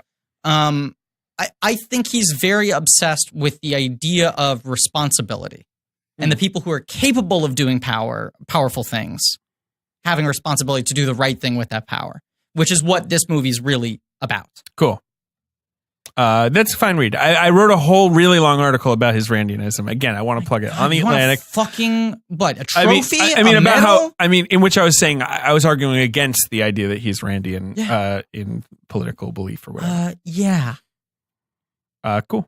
So, Dean lets a squirrel out of his pee-pee hole and runs around, and the mom gets upset. Yes, that's right. And but you know, I like the economy of the storytelling. Like I like that we just sort of get his relationship with his mother immediately without any sort of like sad stories of like a lost dad or whatever. And that's another thing that's Spielbergy too, is the missing dad, no dad. And he just gave me a thumbs up because he's eating his cheese. I'm eating dick. my cheese dick, my cheddar bagel twist. Cheese dick. That's a Sixth Sense, right? Okay, yeah.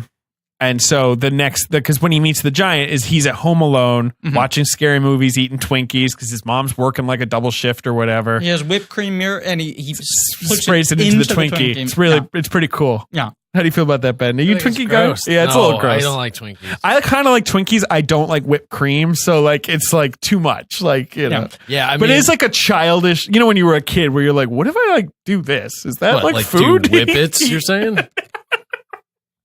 No. Oh. I mean, like when you're a kid and you're like, "What if I just like put mayonnaise on bread and ate it? Like, is that food?" Like, Right. no one would ever let me do that. And then you do it, and you're like, "I think this is bad." Yeah. You know, like you know? And he's home alone like most nights. Yes. So he's got to experiment. He's got to try different things. Right. But then he meets the giant. Right. Right. He goes. How does he? What leads him to the woods in the first? Well, it's his antenna is broken, so he goes out to fix it, and then he sees like something in the distance. Right. He loses his TV reception. So he takes his bike and his BB gun and his like helmet with his gog. You know, like he like he's ready for adventure. And he goes and meets this giant Iron Man who's at the electrical substation and is like he gets caught up. He eats metal. He loves metal. Sure. It's like his food. Yeah. And he gets tangled in the powers and Hogarth saves him. And that's, you know. Yes. Hogarth flips the switch, lets him out, goes, "Oh, you look a lot like Vin Diesel." Oh, and also, right. And then that's when or is it the next time they hang out that he eats the railroad tracks? Or is it all in one? No, that's the next time. Yeah, because first it's the power station, and then like the giant comes back to him and says, like, "You saved my life." But he eats half the BB gun. Yes. The remnants there left on the ground. So hug. Now it says hog hug. Yep. Oh no, she is widowed. Interesting. I don't really pick up on that. I guess it's like I think it's more inferred. Yeah. Yeah. Right, but like that's the giant likes him now. Saved his life. Yes. He goes home. He's terrified. Sure. And then we're introduced to Manly around this point. Well, yeah, because Manly's been called in to investigate. Well, there's the Emmett Walsh is the sailor being like, "Oh, giant metal man." And then there's that scene I fucking love right before the squirrel crawls up Dean's leg where they're making fun of him. Sure. Emmett Walsh. Yeah. And he goes, like, "Hey, he's not crazy. I saw him too." Yeah, Dean's like, trying to stick and up for him. Hogarth's like, "You saw him too?" And he's like, "No, but come on. I mean, if we don't stand up for the crazy people, who will?" Right. Which is I kind great. of love. Yeah, he rules. Yeah. He's a cool beatnik. He's my friend. black. He wears all black. He has like cool little boots, like heeled boots. A perfect soul patch. He's got a soul patch. He's got black sunglasses. He drinks espresso. Oh my God. Which is like God. very cool for like 1957 or whatever. He's so handsome. He's hot. He's like can we talk about it? Hot animated He's really character. hot. I just kept on being He's like, hotter than Harry Connick Jr. Oh, yeah. Like if I was Harry Connick Jr., Very I'd be much like, so. oh, baba boom. yeah. Who are you? And Harry's like, me, and I'm like, no, that guy you're voicing. Ooh, I think in general, obviously the animation of this movie is beautiful, but I think that the faces are so good. Help me with this. Yes, I think there's something about the faces. I'll tell you the thing that I think pushes this movie over the top. I think the performances in it are incredible. I think it's some of the best great voice acting, animation acting. No, but I'm saying, but you're saying right the animation itself, the performances. Yes. And they're so expressive. The faces, even though the animation is very simple. Right. Yeah. But I also think that has to do with the fact that he was giving the animators scenes rather than characters, because so much of it is the interplay between the characters together. Right. The way people say that acting is reacting. Right. It's about how all the different characters are behaving in one scene together. That scene is now under one person's purview. Sure. But yeah, I mean, it's a beautifully designed movie and really great performances. But it's also a movie of a lot of restraint. Sure. It's not symphonic. It's actually a pretty small story, and it's comfortable with long stretches of silence. Yeah, that's true. It's a very small story. The characters don't over-explain themselves. It's a boy and his rubbish. They don't, and also they become friends sort of without us even seeing it. Like, he just sort of assumes that we'll get like that their relationships are deepening. Yes. Because like it's like, we go from Dean not knowing about the giant to Dean seeing the giant to him, the three of them just sort of hanging out all the time. Right. Like without any fuss. Right. So there have been called-in reports about this Iron Man. Sure. And Manning is then sent to investigate. They're all from Ozzy Osbourne. Right? Ben's like Dun, dun, dun, dun, dun, dun, dun, dun, dun, dun, dun. Good.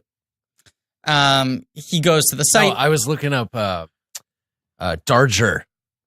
You know that artist? Henry Darger? Yeah. I was just wondering if his manuscript could be turned into an animated film. Cool. Are you going to buy the rights, Ben? Why did that occur to you? For our nascent Blank Check Pictures single? Yeah, totally. Why did that occur to me? Yeah. I don't mean this in an aggressive way. I'm just asking. Ben's getting into the acquisition business. Yeah. Yeah. I mean, I'm always like looking for my next hustle. And R&D. I was like, IP. wait, Ben wants to collect IP. This is the moment. Get Roger Daltrey on board. Okay. And so the Iron Giant is in this movie. Yeah, so then, so what happens then? Manning goes to we the have site, Manning, he who's finds the gun. a hilarious character. Yeah. Please, can we talk about him for a second? You want to know the best thing about Christopher McDonald? Sure. Do you know that there were 3 made-for-TV sequels to Midnight Run that were only about the Jack character, the Robert De Niro character? Oh, sure. Right. In which Christopher McDonald replaced Robert De Niro? I did not know that. Just him as a sad bounty hunter? Were they on? They were made for TV? Yeah, I think USA or TNT. Another Midnight Run. Uh-huh. Midnight Runaround. And Midnight Run for Your Life. Those were the names of those made for TV movies. That's a weird replacement for De Niro, though, right? Sure. Yes. Yeah, Jack Walsh. Yes. Definitely a weird replacement for De Niro. Was he doing it like De Niro, though? I don't know. He just looks like, I think he was just doing Christopher McDonald. Catching bail jumpers, Jack Walsh is the fastest in the business. Holding on to them is another story. There's nothing really wrong with like a bail bondsman TV show or whatever. I mean, plenty of stories you could do there. But it's also or a bounty hunter or whatever. It's not like, he has to team up with the Duke again. It's like, no, he's just once again a bounty hunter collecting people. Well, so in The Iron Giant, his character is like, how would you? He's it's a like pencil. a Frankenstein. Yeah, he looks like a pencil. He's got this like crazy long chin. He's got John Kerry head. Sure. He's a parody of like a G-Man. He's got like a pipe and he talks he's got a raincoat, talks in this like really slick way. He's got such a good voice, McDonald. Such a good voice. Yeah. I also just a wonderful performance. Like almost all the ways he delivers his line, you know, when he's being like mean at first, where he's like making fun of the yokels, and then his car has been like bitten in half, so he believes in it all of a sudden. Now needs the people he was just mocking to back him up. And then the whole thing where he's visiting Hogarth's home, and he's like, "Hey, what's Kent Mansley work for the government?" You know, like his hug. Yeah. How you doing, sport? How you doing? Like that like montage of him calling him all the names, slick, slugger. It's good acting. Yeah. Like he gives a good performance as someone who is trying to sell himself as something different than what he is. It is also it's one of many red-haired characters in Brad Bird's movies, and I've always wanted to dig into what that's about. One of many red-haired villains, and such a good villain in general, because like the whole movie, the crux of the ending of the movie is that he makes this like sort of arrogant, cowardly thing where he grabs the mic and he says, "Blow him up." Like that's it. He thinks it's a hero moment. He dooms us all. Right, and it's like what a funny hero, or like a funny weird, not funny, haha, to like center your kid's animated movie around. Yeah. You know? Because like at the end of the movie, it's basically like everyone settles down and is like, no, I get it. He's fine. We don't have to do anything. Like, I get it now. The Iron Giant's cool. And he just like flips out and he's like, no, like he's not cool. And like it's just vanity and like closed-mindedness. Like this, you know, the things he's trying to talk about in 50s America. When they started working on the movie, he was getting pitches all the time from Warner executives being like, can there be a dog? The dog is the funniest part. They wanted like a funny dog to like, you know, be like a cartoon sidekick. That makes me laugh. I mean, Ben's laughing. Ben's into it. I like that. Ben's laughing at the notion of a funny dog. Hey, Ben, like, what if there was like a dog? Just think about that. No, all right. Wait a second, Ben. The dog's a little funny. It has jokes and stuff? Yeah. It's like Grover Dangerfield. I love that. They also wanted the film to be set in the present day, which is bonkers. Yeah. And they wanted a hip-hop soundtrack, yes, they did. which is hilarious. Yes, they did. Okay. What else? Were you thinking of anything else? Those are the big ones, but a couple things happened, okay? Sure. One is that with animation, a lot of the time spent is cracking story and making it perfect because it's very expensive to reanimate. You don't have time to figure stuff out on the fly the way you kind of can on set. So animation films usually take 3 or 4 years, and the first half of that at least is just cracking the story before you even start animating. And in the time that they were working on the storyboards, Quest for Camelot came out. Right. Did really badly. Really badly. And Warner's were sort of going like, oh, maybe we don't want to be in the animation game. And so they shut everything down, and there wasn't really oversight. So they were like, look, we're going to be the last movie made under Warner Brothers Animation. We get to just do whatever we want. Right. The struggle is we don't have time or money, but no one's going to bug us. Yeah. So they stopped bugging him, and that is why I think this Manning character exists. Movie. Right. Right. In such a pure form without becoming more villainous, more over the top, comical. or more. Yes. He is like, funny, but yes. In any other movie, he would be a total klutz and an idiot. Yes. Or he would be a psychopath. Right. And instead, he's a weak man. You know what I mean? Like he is. We agree. What is more villainous than that? Exactly. And he is like America's 1950s America's work. He's cowardly. He's quick to judgment. Yeah. He is arrogant about his own like place in the world. Mm-hmm. And then, of course, when he gets in trouble, he's just like, fuck it, and like tries to run away. Right. He's a great character. So then the second night, Hug goes out looking for the Iron Giant again, right? Oh, sure. We're going back to that. Yeah, well, yeah. He meets him again. Well, the Giant finds him, tosses the switch at his feet. Right. To say, like, you saved me. And then he eats the railroad, so he has to, like, fix the railroad all suddenly. He's trying to get it to line up just so right. He gets hit by the train and, like, knocked all over the place, so we see that he can, like, fix himself. Which is so well Which is awesome. Up. And then that's when Hogarth hides him in the barn. Great image when his like, I love that each part of his body kind of operates like its own creature. So the way like his arm will be like dragging itself along, like some weird kind of snake, you know. But then and then his hand runs like a spider, right? Because there's that sequence later where he's at home and he realizes the hand is stuck in the home, and he's saying grace and talking to the hand at the same time. I think that's really funny. Yeah. And get out of here, Satan! Do you know who designed the Iron Giant? Joe Johnston. Oh, interesting. But he was already like a... Yes, he was. But so he just designed like the look of the guy. Like he wasn't there on set every day or whatever, was he? He didn't animate it. Right, yeah. But he designed the giant. Sorry. Joe Johnston, who directed Honey, I Shrunk the Kids, of course. The Rocketeer. The Rocketeer. Captain America 1. Yes, but was Jurassic Park 3. a Spielberg Lucasy guy, designed Boba Worked Fett, on Star Wars. very big in the Star Wars films, is kind of one of the best character designers in history. And Brad Bird, as a favor, was like, look, we can't crack this design. Can you come up with something? He also made that indie movie that was like that launched the Welcome to the Jungle franchise. You know what I mean? Like that. You remember? Everyone knows America's most popular movie, Jumanji: Welcome to the Jungle. You're talking about the prequel to Jumanji. Yeah, but there's this Welcome to the Jungle. little scene prequel to it, starring like Robin Williams. What do they fucking do for the third movie now that Jumanji: Welcome to the Jungle has become the highest grossing movie in history? Just name I don't know, like VR. Right? Is it a fucking app now? Yeah, it's an Oculus Rift. Is it an emoji? Yeah, you're an app. I'm an app now. You go see the movie and it makes you an app. Yeah. And says, but also, fuck you. They've like written themselves into a bad corner where it's like, everyone loves these 4 big stars we put in our movie, right, who are fictional avatars for the character, right, in a version that gets a fictional vintage arcade game that can't be played again. That is smashed to pieces at the end of the first movie. Spoiler alert. Yes. And or also, was it? Also, Colin Hanks named his daughter after the cartoon avatar he wanted to have sex with in the movie? Yeah. What? Look. He did what? David, there's one rule. Do you think his wife was like, why'd you pick that name? And he's like, yeah, no reason. There is good name. One rule in life.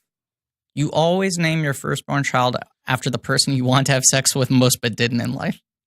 I see. Right. Always. Okay. Always. Okay. Not creepy, especially not for a Jumanji sequel. Right. Yeah. The Iron Giant. Can we talk about that? Yeah. So he's a perfectionist. He derails the train. He comes back together. And his hand goes in the house for a while. But it's quickly enough, Hogarth realizes we got a problem. Moves him to the barn, Dean's barn. Yes. Like that's how they meet Dean. He needs him to hang out in Dean's barn because Dean is an industrial artist who has a ton of metal in his barn. Right. And Dean buys the half-eaten tractor off of the Crazy Farmers. Yes. Because he wants to use it for art. But isn't that why the giant is close to Dean anyway? Because he sees all this metal and he's like, fucking buffet. Yes. Look at this. Yes. I'm at like a Shoney's here. I guess he hides him in his own barn first because his family has a barn. Right. Yeah. Isn't that when he does the scene with the comic books? Shows him Mad Magazine. And shows him Atomo. Atomo, who's a bad robot. The Metal Menace. No good, very bad, don't do it. And Superman. Very good. Yes, do it. Right. And they talk about having a soul.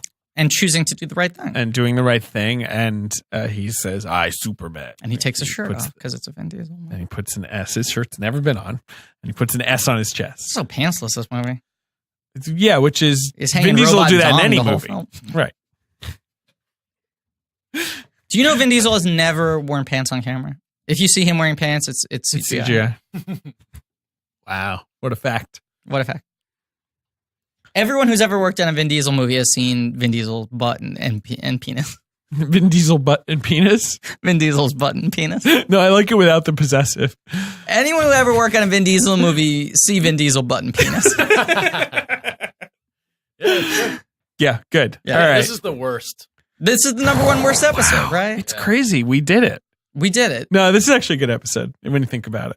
When we think about it? Yeah, when you think about it, it's actually really good. Take a break and think about it? Yeah, it's actually really good. Maybe you'll be like the That's why we need a break. We got to loosen up. Well, I mean, we're moving quickly through the movie because it's a short, simple movie. I mean, it's not like we're like rushed for time on the movie itself. Do you think when this episode comes out, it will bomb really hard, but then like 15 years later, everyone will accept that it's a family classic? Yeah, and then like Steven Spielberg will make another movie in which this features. Insane. We'll get to that. No, we've talked about that. And we're going to talk about it more. No, we've talked about that. Yeah, and we're going to talk about it more. Okay, fair enough. I'm just saying this episode's posting in mid-May. Oh, yeah. Ready Player One is a 6-week-old movie at this point. Okay, so then never mind. We're not going to talk about it. Probably not. Yeah. I forgot we've done a whole episode already on it. Well, we haven't yet, but we will in the future. Oh, Jesus Christ. Wow. It's like predestination. You ever think about that shit? Like yeah, Destiny versus free will. Yeah, he definitely has. Of course. Yeah. All right. Yeah, it's like what is there to talk about? I mean, yes, Dean. We should just talk about the things we like the scenes we like. Right. Dean, yes. Dean's such a cool dude. Yeah. He's just so good looking. He's got such a great jawline. He does. He's got a great jawline. Yeah. And the smoky eyes. Honestly, and if I lived in the 50s, like being a junk artist, pretty cool. That's in like rural Maine. Out of all the occupations you could have at that time. And Pretty you cool. got a motorcycle? Yes. And an espresso machine. And an espresso. And the hots for Jay Aniston. And sunglasses. He's got nice sunglasses. Sunglasses. Yes. Sunglasses. Like the two plots of the movie at this point are Hogarth trying to avoid Kent because Kent like is living with them. Starts boarding. Right. Because he's like trying to solve the mystery of the metal man. Because he finds the hog gun. Hog hug? Hog hug. Right. And so he knows something's up with Hogarth. He's trying to catch him. And Jennifer Aniston says, like, oh, yeah, Hogarth's been weird lately. He keeps on talking about this giant metal man. I also love that scene where he's trying to push the hand out the window and he's making all the noises. Yeah. And they're like outside the door when they bust in the bathroom. in. Yeah. He's pretending to take a poop. That's true. He's pretending to take one poop. All right, that did it. Now it's the worst. Now it's the number one word. All right, Ben. Let's talk about one of our friends today. These guys are for hymns. They're for the boys. Oh, they're definitely for the boys. So let's talk like boys for a second about a problem that 66% of men have, which is that they lose their hair by age 35. And the thing is, when you start to notice hair loss, it's too late. I don't mean to bring it up, but you're a little thinner on top than you used to be. Oh yeah, I've noticed. And I wish I had done something sooner, David. Well, a lot of guys turn to weird solutions or they do nothing when they could turn to medicine and science to deal with this. Okay, I'm listening. So if you go to forhims.com, it's a one-stop shop for hair loss, for skincare, for sexual wellness for men, all these issues that you might be, ignoring or not thinking about. So I'm scratching my mostly bald head. You are, I can confirm for the listener. And so you're saying thanks to science, baldness can be optional? Yeah, basically, they connect you to real doctors with medical-grade solutions to treat hair loss. There's no waiting room. There's no awkward doctor visits. You save hours. You just go to forhims.com. So order now. Our listeners can get a trial month of Hims for just $5 today, right now, while supplies last. So you can see the website for full details. It would cost hundreds if you went to the doctor or a pharmacy. So wait, do I have to go to a waiting room and then have this weird chat with a doctor? It's nothing. There's no doctor visits. They ain't awkward over at 4Hims. You just go to forhims.com/check. That's forhims.com/check. forhims.com/check. That's so easy. And then, it's real easy. And then are the products, are they labeled the boxes bald dude stuff? Is that what it says on the box? I haven't, particularly seen that box, but probably, right? Bald dude stuff. Or is it maybe discreet? No. I think it just says in loud, big letters. Oh, no, you're right. I think, you know what? They are discreet. Good. Now that you bring it up, I think that it's just not awkward at all. Yeah, I don't want to be embarrassed when I go into the lobby of my apartment building and pick up your bald dude stuff box. Yeah. No, it's all very simple and easy, and it's just avoid all this sort of weird embarrassment of this stuff. Wow. All right. So just making sure I got this right. That's forhims.com/check. Yes, forhims.com/check. Cool. All right. Back to this bad episode. This is a great episode. All right. And then the other thing is him hanging with Dean and the Iron Giant. In the kids club. Yeah. And they're just being cool. They go swimming. Nice chill friends. He does cannonball. Oh, that's a really good, fun, great, awesome, loved, best, amazing, so good part of the movie. The cannonball. Wait, Ben, I don't get it. Keep going. It's surprising. It's electrifying. It leaves you wanting more. True. It is nice, fun, and friends are good. Yes, part it is of the nice, movie. fun, and friends are a good part of the movie. Put that on a t-shirt. The splash is so big, we just put it on a baseball cap. The splash is so big that it sends Dean into the middle of the road. Yes. And the guy goes, "You're in the middle of the road." He goes, "Yeah." Say. Well, no, now I feel like I'm going to fuck up the line. No, just say something else to me. It's like you're in the middle of the road, and then he goes, "Yeah." You have to say something. How are you doing? Yeah. It's funny. Yeah, it's funny. Yeah. Yeah, it is. Yeah. But somewhere around here, we're getting the order of all this shit wrong. Not really. But they're in the woods in what feels like the most Disney-ish section of the movie, the sort of idyllic, sun-drenched forest walk where they come across a deer. And Vin Diesel is very taken by it, sort of gets down on one knee. Likes the deer. Right. They hear people coming. Right. They hide. Deer gets shot. Boom. It's Maine. People are hunting. And he sees this rural Maine dead deer there, and he tries to pick it up. Yep. Weekend at Bernie's it with his hand. That's the quote we did at the top of the episode where they're talking about he's like, will I die, or will you die? So they said Hogarth's pretty real in that scene. He's like, I'm gonna die. Hogarth Hughes will die. Yeah. They said their biggest struggle in writing was they need the scene where the Iron Giant learned about death. Sure. And originally it was supposed to be that the Iron Giant killed the deer accidentally. Sure. Sort of Frankenstein monster. Right. That was their exact notion. I don't like that. And they said the problem was when they did that scene, they couldn't believably have the Iron Giant get over it.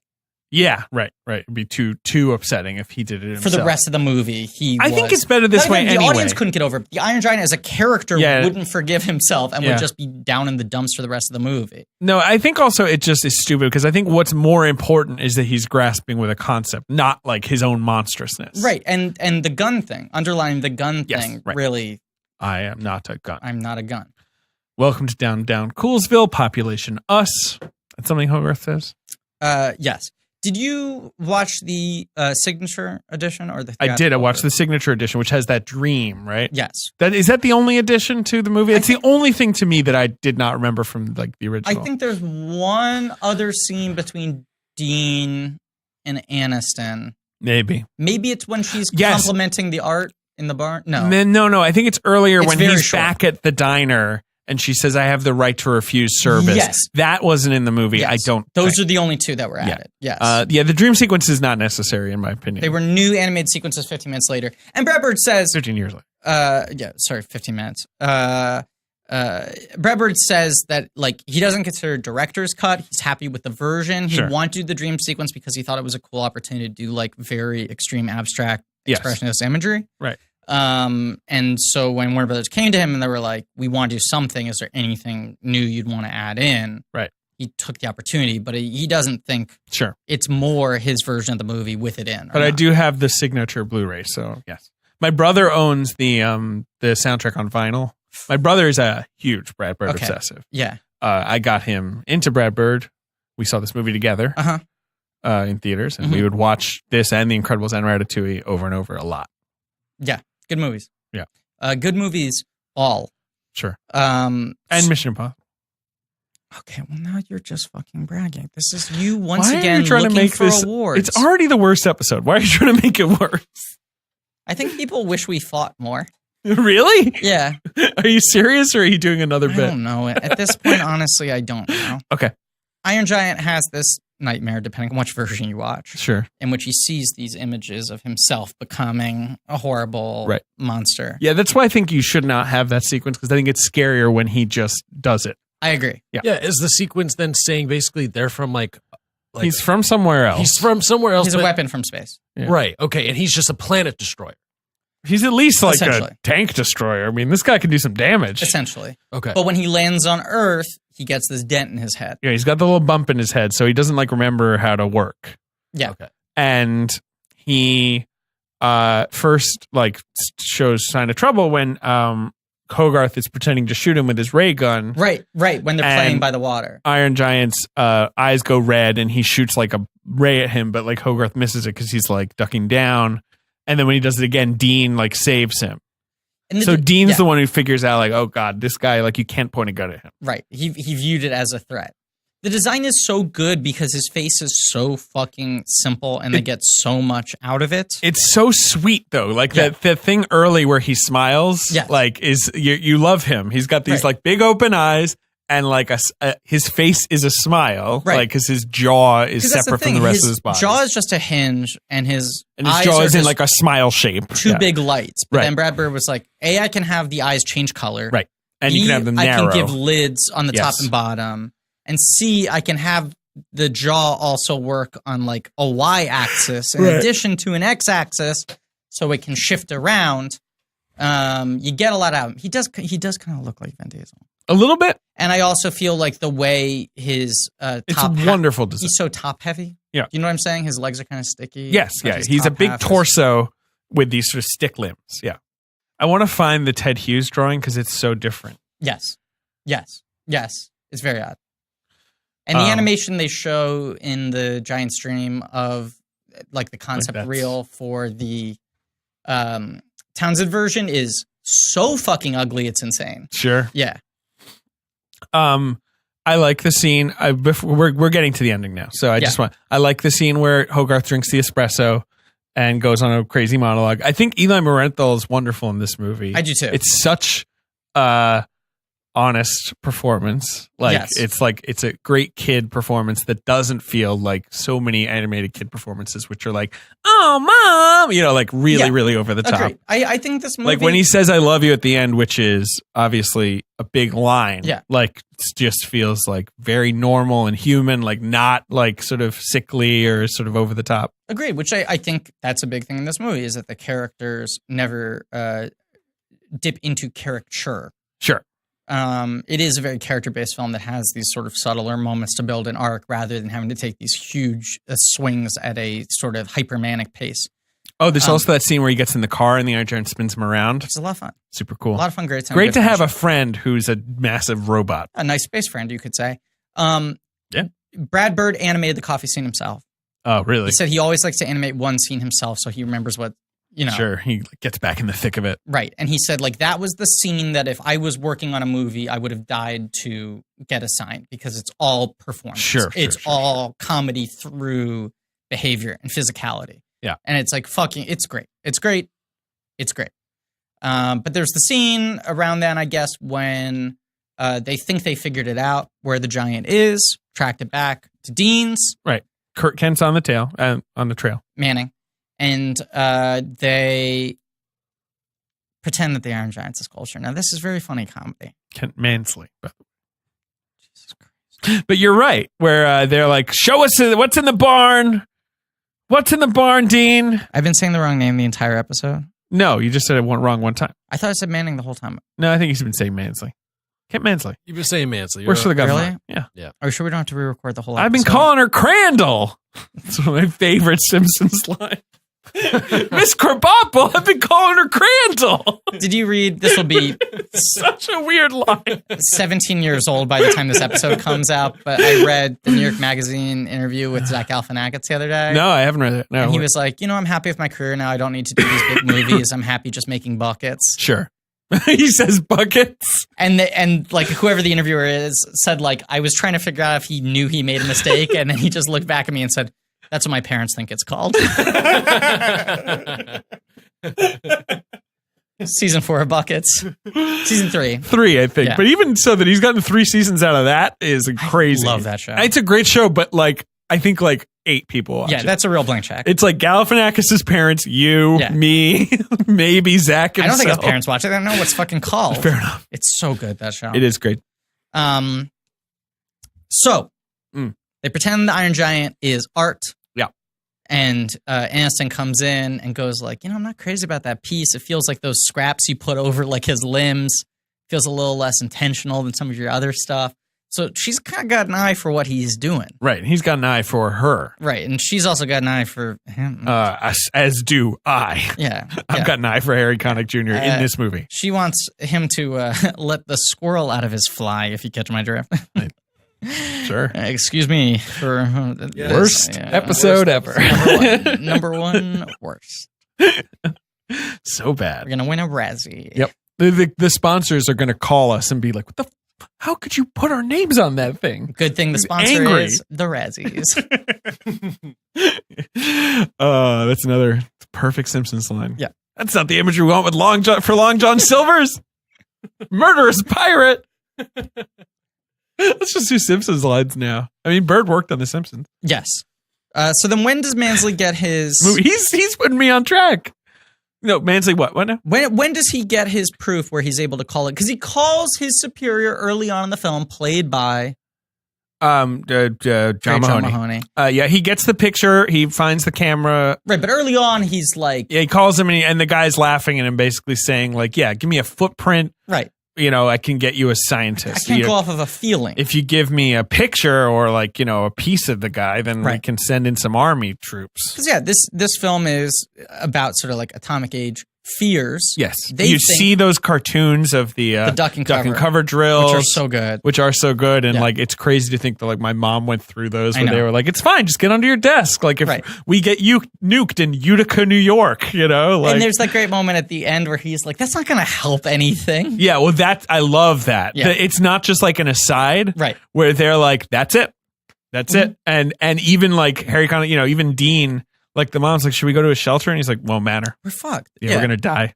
I mean, imagine if America nukes a town in Maine by mistake. Almost happened, if not for a very nice giant. That's true.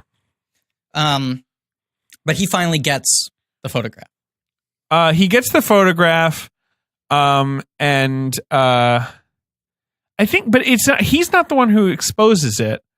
It's just that the giant saves the kid. Well, right. It's like after Dean tells the giant to get out of there when he's shooting the ray gun at Hogarth, and the giant like runs away. Right. And is that after they've disguised him as the sculpture? Yes. Okay. And he like runs into town and saves the boys. Sees the kids hanging off the side of the building. And so the townspeople are like, oh, great. But then Kent is like, blow him up. Right. The military's already there. And that's when the giant starts like just automatically like wiping them all out, which is also awesome. Yes. When he's shooting fucking ray and all his weapons are different, like the one that like makes the weird like energy ball. That's cool. Can I do a merchandise ball? Or the one that's like that. It's like a spinning disc. Yeah. And it's like, yeah, it's cool. Can I do a merchandise ball line? Yeah. I had an Iron Giant action figure from when this movie came out. They did make merchandise that then became super fucking valuable because it wasn't produced in very large quantities and the movie bombed. And then like 5-6 years later when it was beloved, people wanted to go back and get it. It's hard to get your hands on. And I had an Iron Giant that turned into the Bad Giant. Oh. You pushed his head down, the chest opened up. Bad Giant boy. Bad Giant. His hands could turn into guns. Came with a little Mansley. He's big? He's bad. Well, it was little. I mean, it was a toy. Okay. Yeah. But could I get like a foot tall Iron Giant? That one is super, super valuable now. Oh, really? There was a crazy big one they made that came with all the supporting characters, human size. You got Dean, you got Hogarth.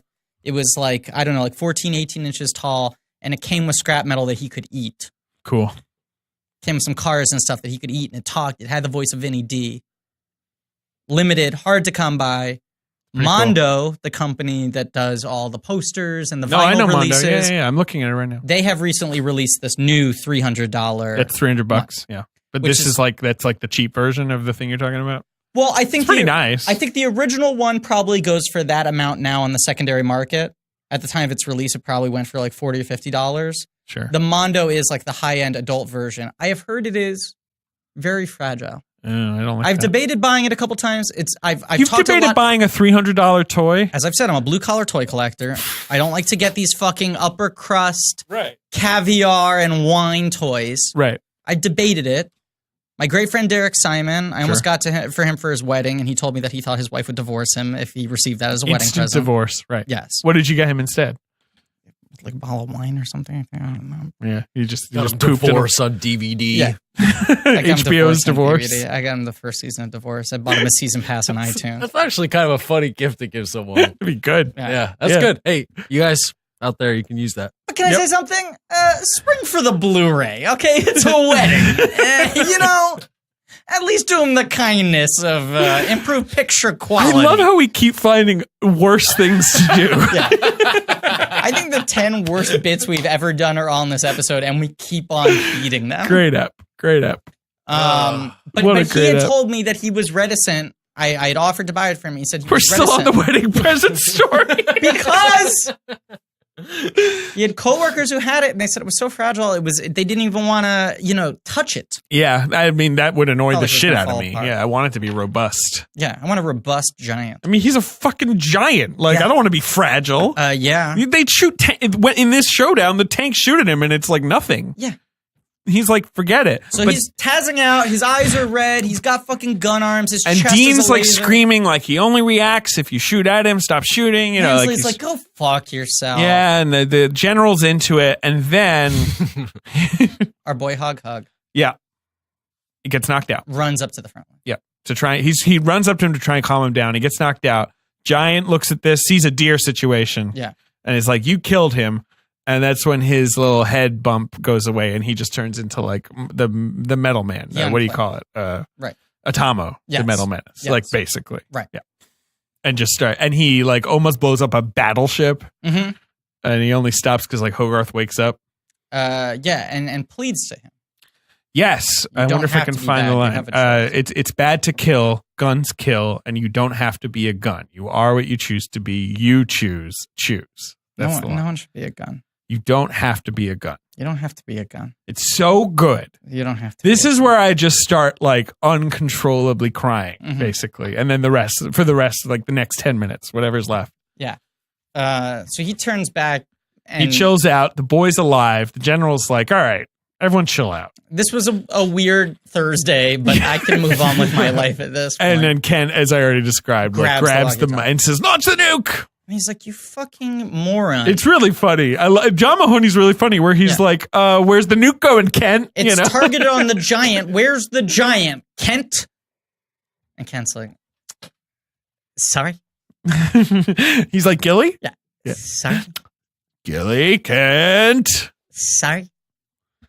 Remember when we went from doing our own bad bits to stealing bad bits from other SNL? people? Yeah. Great. So then Kent demands more cowbell, and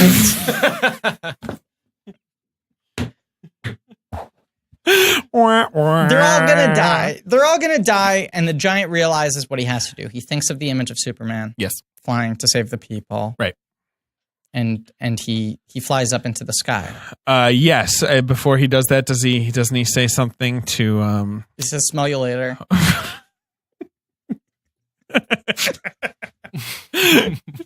Is What that does he say? He says right? something nice to Hogarth, right? Yeah, I'm trying to find the exact. Yeah, right. I go, you stay, no following. It's a repeat of something they said earlier. Right. It's kind of the I fix as well. He like looks up and he goes, I fix, which I love. It's the inverse of the Wreck-It Ralph ending, Ben, because at the end, Wreck-It Ralph, he's flying down with his fist, saying Right. it's okay that I'm bad. Mm-hmm. And Iron Giant's flying up with his fist saying, I want to be good. Sure. It's about a bad boy realizing he's good and a good boy realizing he's bad, and both of them have to punch a thing in a direction. But Right. both are great movies. Both have good ends. Yeah. Yeah. And Both are about big things, big people. yeah, Friends But I with mean, little the giants, people. but the giant's bigger. and that's okay because again, the big people are represented, and you should have little people represented. Oh, interesting. So you like? Well, it's good to have both because then you can tell how big the people. Well, because that's the thing. If everyone's big, then it doesn't look like doesn't look like there's no anything. scale. Yeah, Sure. right. Sure. But yeah, he flies up. He's Superman. I'm even like whenever I saw this movie in theaters, like at 13, like I'm like Yeah. uncontrollably sobbing. Right. Right. I mean, how do you feel about this? I see. I don't cry at this Interesting. movie. This movie is just like an auto trigger for me. Yeah, I Like, find this movie just kind of like perfect. I don't. it is perfect. It doesn't rile me up that much emotionally, other than the very end. Like you mean the ending? Yeah. Because after he blows up and saves the town, one, Dean builds a really nice statue for him. Good statue, and hey, good commission for Dean. True. Two, Dean builds a really nice marriage. Mm-hmm. Mm-hmm. Mm-hmm. Yeah. Mm-hmm. With Annie. Mm-hmm. They build a nice marriage Uh-huh. together. Hogarth has friends now, which like I don't even Okay. care about Yeah, that. Right. I don't need him to have friends. He's awesome. He's friends with a giant. Who are these fucking dicks? Are they he's gonna hang giants? out Don't with? look like it. They're little. They probably eat their own boogers. Probably. That's actually pretty cool. Yeah, that is cool. What if we tried to make booger eating popular? In 2018. What if we just start passively referencing booger Which is eating cool. as if we all like it? They eat their own burgers, which is cool. Yeah. Anyway. Other night I was hanging out eating some bugs. What if we, instead they were called, them being called blankies, everyone had to be called booger eaters? What if we opened an artisanal booger bar in Brooklyn? That's a good idea. That's just a business idea. That's just a good business. That's just good business. Good business. Good business. We got to get into the booger business. The booger biz. All right. Yeah, we actually, because we're going to want to talk about the reaction of this movie. So let's, I mean, the end of the movie is lovely. It's the Hogarth's screw. there. He's got the screw. That's the one piece they have. Which is a cool, just so cool. And Mondo made that too, which is cool. I've always wanted to get the screw cool. and it I want lights up that. and That's beeps. a good idea. Yeah, it's like a desk ornament of And the then, screw. yeah, one night he wakes up and the screw is like rattling Clinking around. on the window. It's tapping the window. And he realized what is, and the music starts to swell, and you see it rolling and rolling. And I love that it's like he's in fucking like Antarctica. Iceland. He's in Iceland. He's on a glacier in Iceland. Right. And you slowly see him piecing together. When that happens, I get tingles.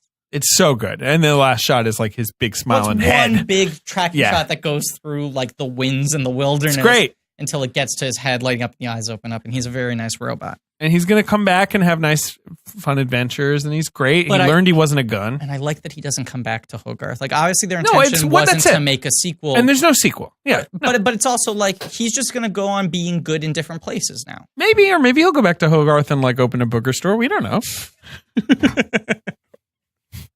Imagine those boogers. So this movie, huge. This guy's booger, it's probably a steel bookshelf. You know what I'm saying? It's so big. It's like, boy, the equivalent. Did they release a steelbook of this movie? They have. Oh, do you have it? Mondo made it. I don't have it. I think it was only in the UK. Wow. Well, this movie was popular in the UK. Really? I don't know if it was like, I mean, this movie wasn't popular anywhere. It was not a big hit. So they're making it. Warner Brothers is kind of ignoring it. They think it might get dumped. One of the animators wouldn't give them a release date, which is nuts. Like I can't even imagine that. Because they were like, we don't want to be in the animation business. I don't know. I know, but it's so crazy to me. It's like the way the movie business works now, where it's like 3 years out. You're like, we'll come out then. That's when we're coming out. And especially in this era, it was all about your partnerships, your merchandising deals, your licensing deals, your cross-promotional things. It was like you didn't seem like a legitimate kids movie if you weren't at Burger King or McDonald's. Right. If you weren't on cereal boxes. And it wasn't just the money you would get from those licensing agreements. It was also like it gave you a stamp of approval of like this is a real thing because it's in every fucking store. Right. And those things take years to set up. Right. And so they didn't have any of that in place. No tie-in. Alison Abedi, who is the producer of this movie, he speaks very openly about what difficult time she had working with Brad Bird. Which he includes in the documentary that he approved of, which I give him points for being like, I will let people say bad things about me.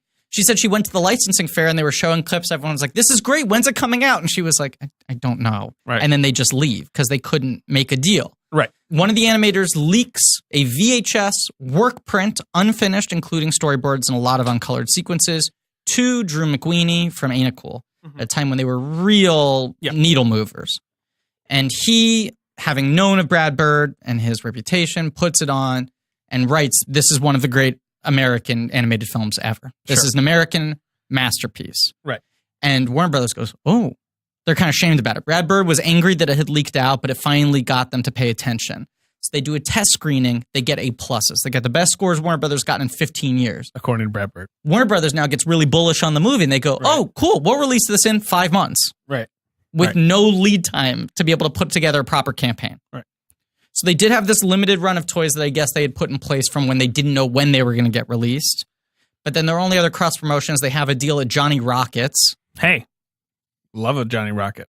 Bird tells the story about driving around opening weekend at Johnny Rockets and none of them had put the poster up.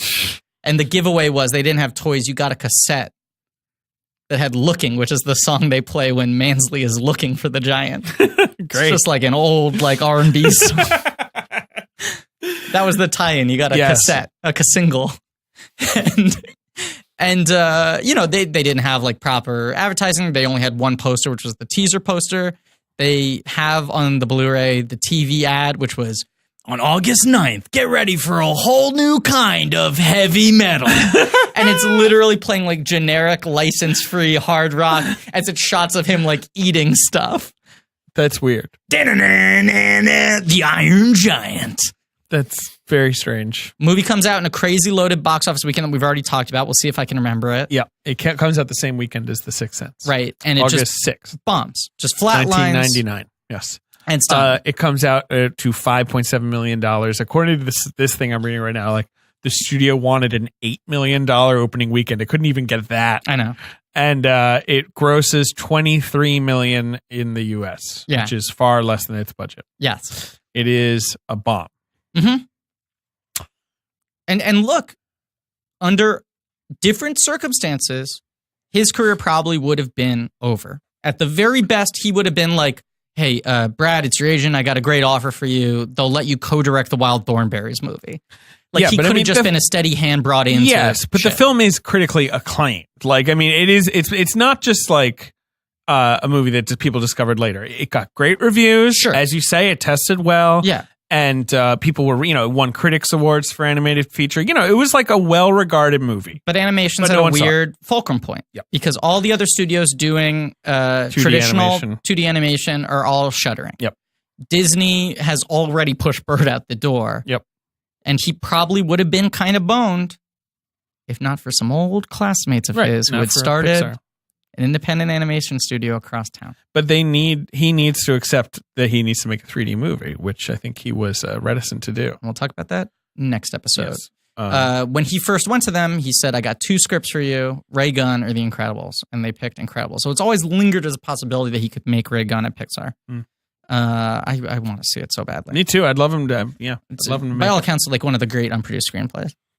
I mean, could Pixar make like a movie for adults? We'll talk about this. That's interesting. Is that like a thing that's going to happen? We will talk about this. Because another thing that very nearly happened, Brad Bird almost made a live-action Pixar movie.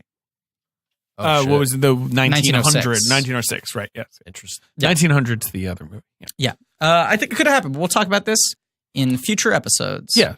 But yeah, I mean, the movie, like, even at the time, the reviews were like, why isn't this working? Why are they dumping this? And I feel like it built up a reputation super fast. Yeah. Like super, super fast, and it's just grown and grown and grown and grown and grown. And of course, it's part of that magical Hollywood year of 1999 where all these amazing movies came out. Toy Story 2. Yes. Were there other movies in 1999? No. Right. Can you tell me the box office? Okay, so for... August 6, 1999. Okay, I can tell you what all the new releases are. 5 new releases. And I can tell you all 5. Yep. They were The Sixth Sense. Number 1. Iron Giant. Sure. I'm not going in order here. No, you're not. Number 9. Mystery Men. Number 6. Dick. Number 12. Which is brutal. Such a good movie. And then the other one... Opens at number 4. Opens at number 4. It's a remake. It's a remake. Thomas Crown Affair. The Thomas Crown Affair. Which great movie. Lingered. Thomas Crown Affair, directed by John McTiernan. Joining the Century Club, did it not? No. Made 70. Oh, not bad. Did okay.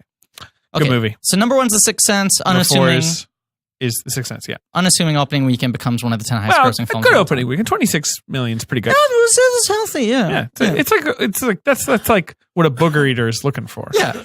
Good. Right. Good. Thomas Crown is 4. Uh-huh. Number 2 is one of the hugest movies of 1999. Phantom Menace? Nope. Blair Witch Project? Correct. Phantom Menace is number 11. It's been a long time. Jeez. Can you imagine being Dick and being like, we're behind the Phantom Menace? The Phantom Menace in its 12th week. Everyone's been dunking on it for 3 months and we're still coming in behind it. Number 3, we've talked about it. Classic comedy duo. Mickey Blue Eyes? No. Is it in the 10? Mickey Blue Eyes, which is a terrible movie. I think it maybe comes out the following weekend. 10, yes. I mean, no. Grant and Con, obviously a classic duo. And Triple Horn. A trio. They were the next Marx Brothers. They call them the Triple Horn. Okay, classic comedy duo, 1999, Bowfinger? No. Man and a Woman. Man and a Woman? Yep. A classic rom-com duo, I suppose you could call them. Oh, right. It's Runaway Bride. Yes, Gere and Roberts. Yeah. And number 5 at the box office is an action film with something that Donald Trump does not like. Deep Blue Sea. That's right. What doesn't he like? Sharks. Yeah. He also doesn't like introspection. Yes, his own mortality. Living in the real world. Thinking about what he's done. Being nice to people.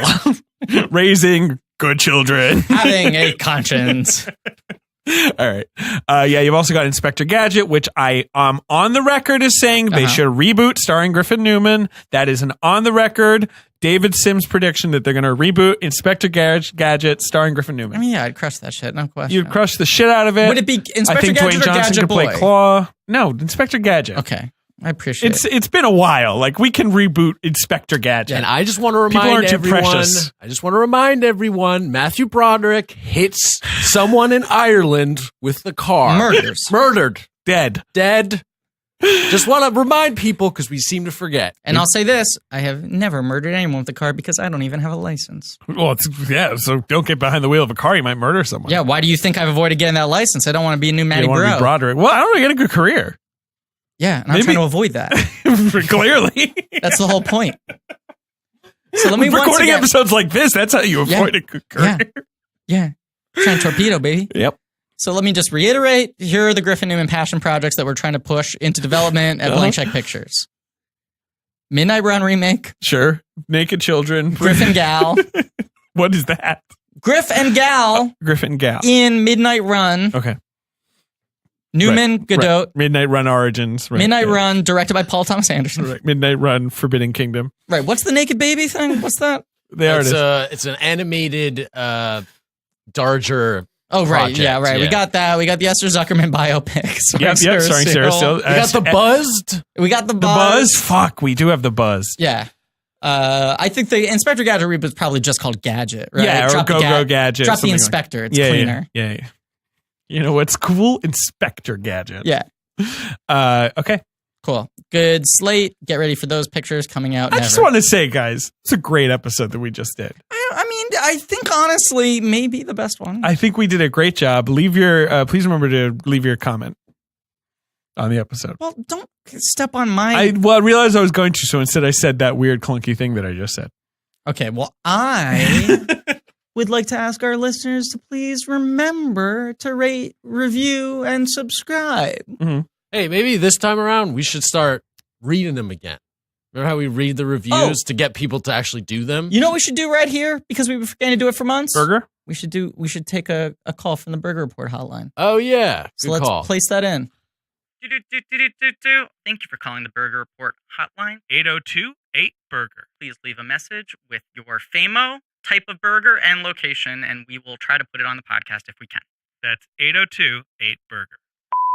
Hi, my name is Erin, a long-time listener, first-time caller. I'm sure you haven't gotten that joke before. I would like to phone a burger report from Los Angeles, California, City of Angels. I was at Shake Shack in West Hollywood with the David to my Griffin, and hot off the heels of the Dawson's Creek EW Reunion Edition, I saw Kerr Smith. I'm not sure exactly what he ordered, but I did hear them calling his name Kerr. And he did have, I'm not sure if it was a burger or a fried chicken sandwich, but it was something in that form. He was with somebody else, looked like they were having a nice time. He looked very handsome and gray. And that was my burger report. Pretty random, but wanted to phone it in. Thanks, guys. Cool. Oh, thank you so much for that call. What a good scoop. You want me to find a review, Ben? I know what you mean. Like, it was fun when we did that. I just think it's good. Yeah. Get like people to leave reviews again. I mean, here's a great review. Great. From I want to get this right. 1-844-949-291 $4 question mark semicolons 9-03 subject. So, okay. Review. Who are your guys? That's a good example. Yes. Did you see that Abe Blanky tweeted at, I believe his name is Brendan McDonnell, producer of WTF, asking... Yeah, when the Damon Wayans story was first mentioned. And he said, I can't remember, pretty sure it came up a number of times, though. Because you have always accused me of latching onto this one moment that was isolated. And I have always protested, no, he in fact told this story many times. Right.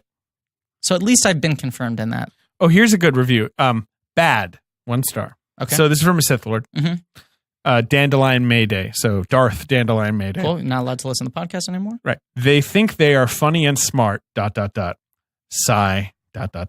Well, why bring the singer of Gangnam Style into this review?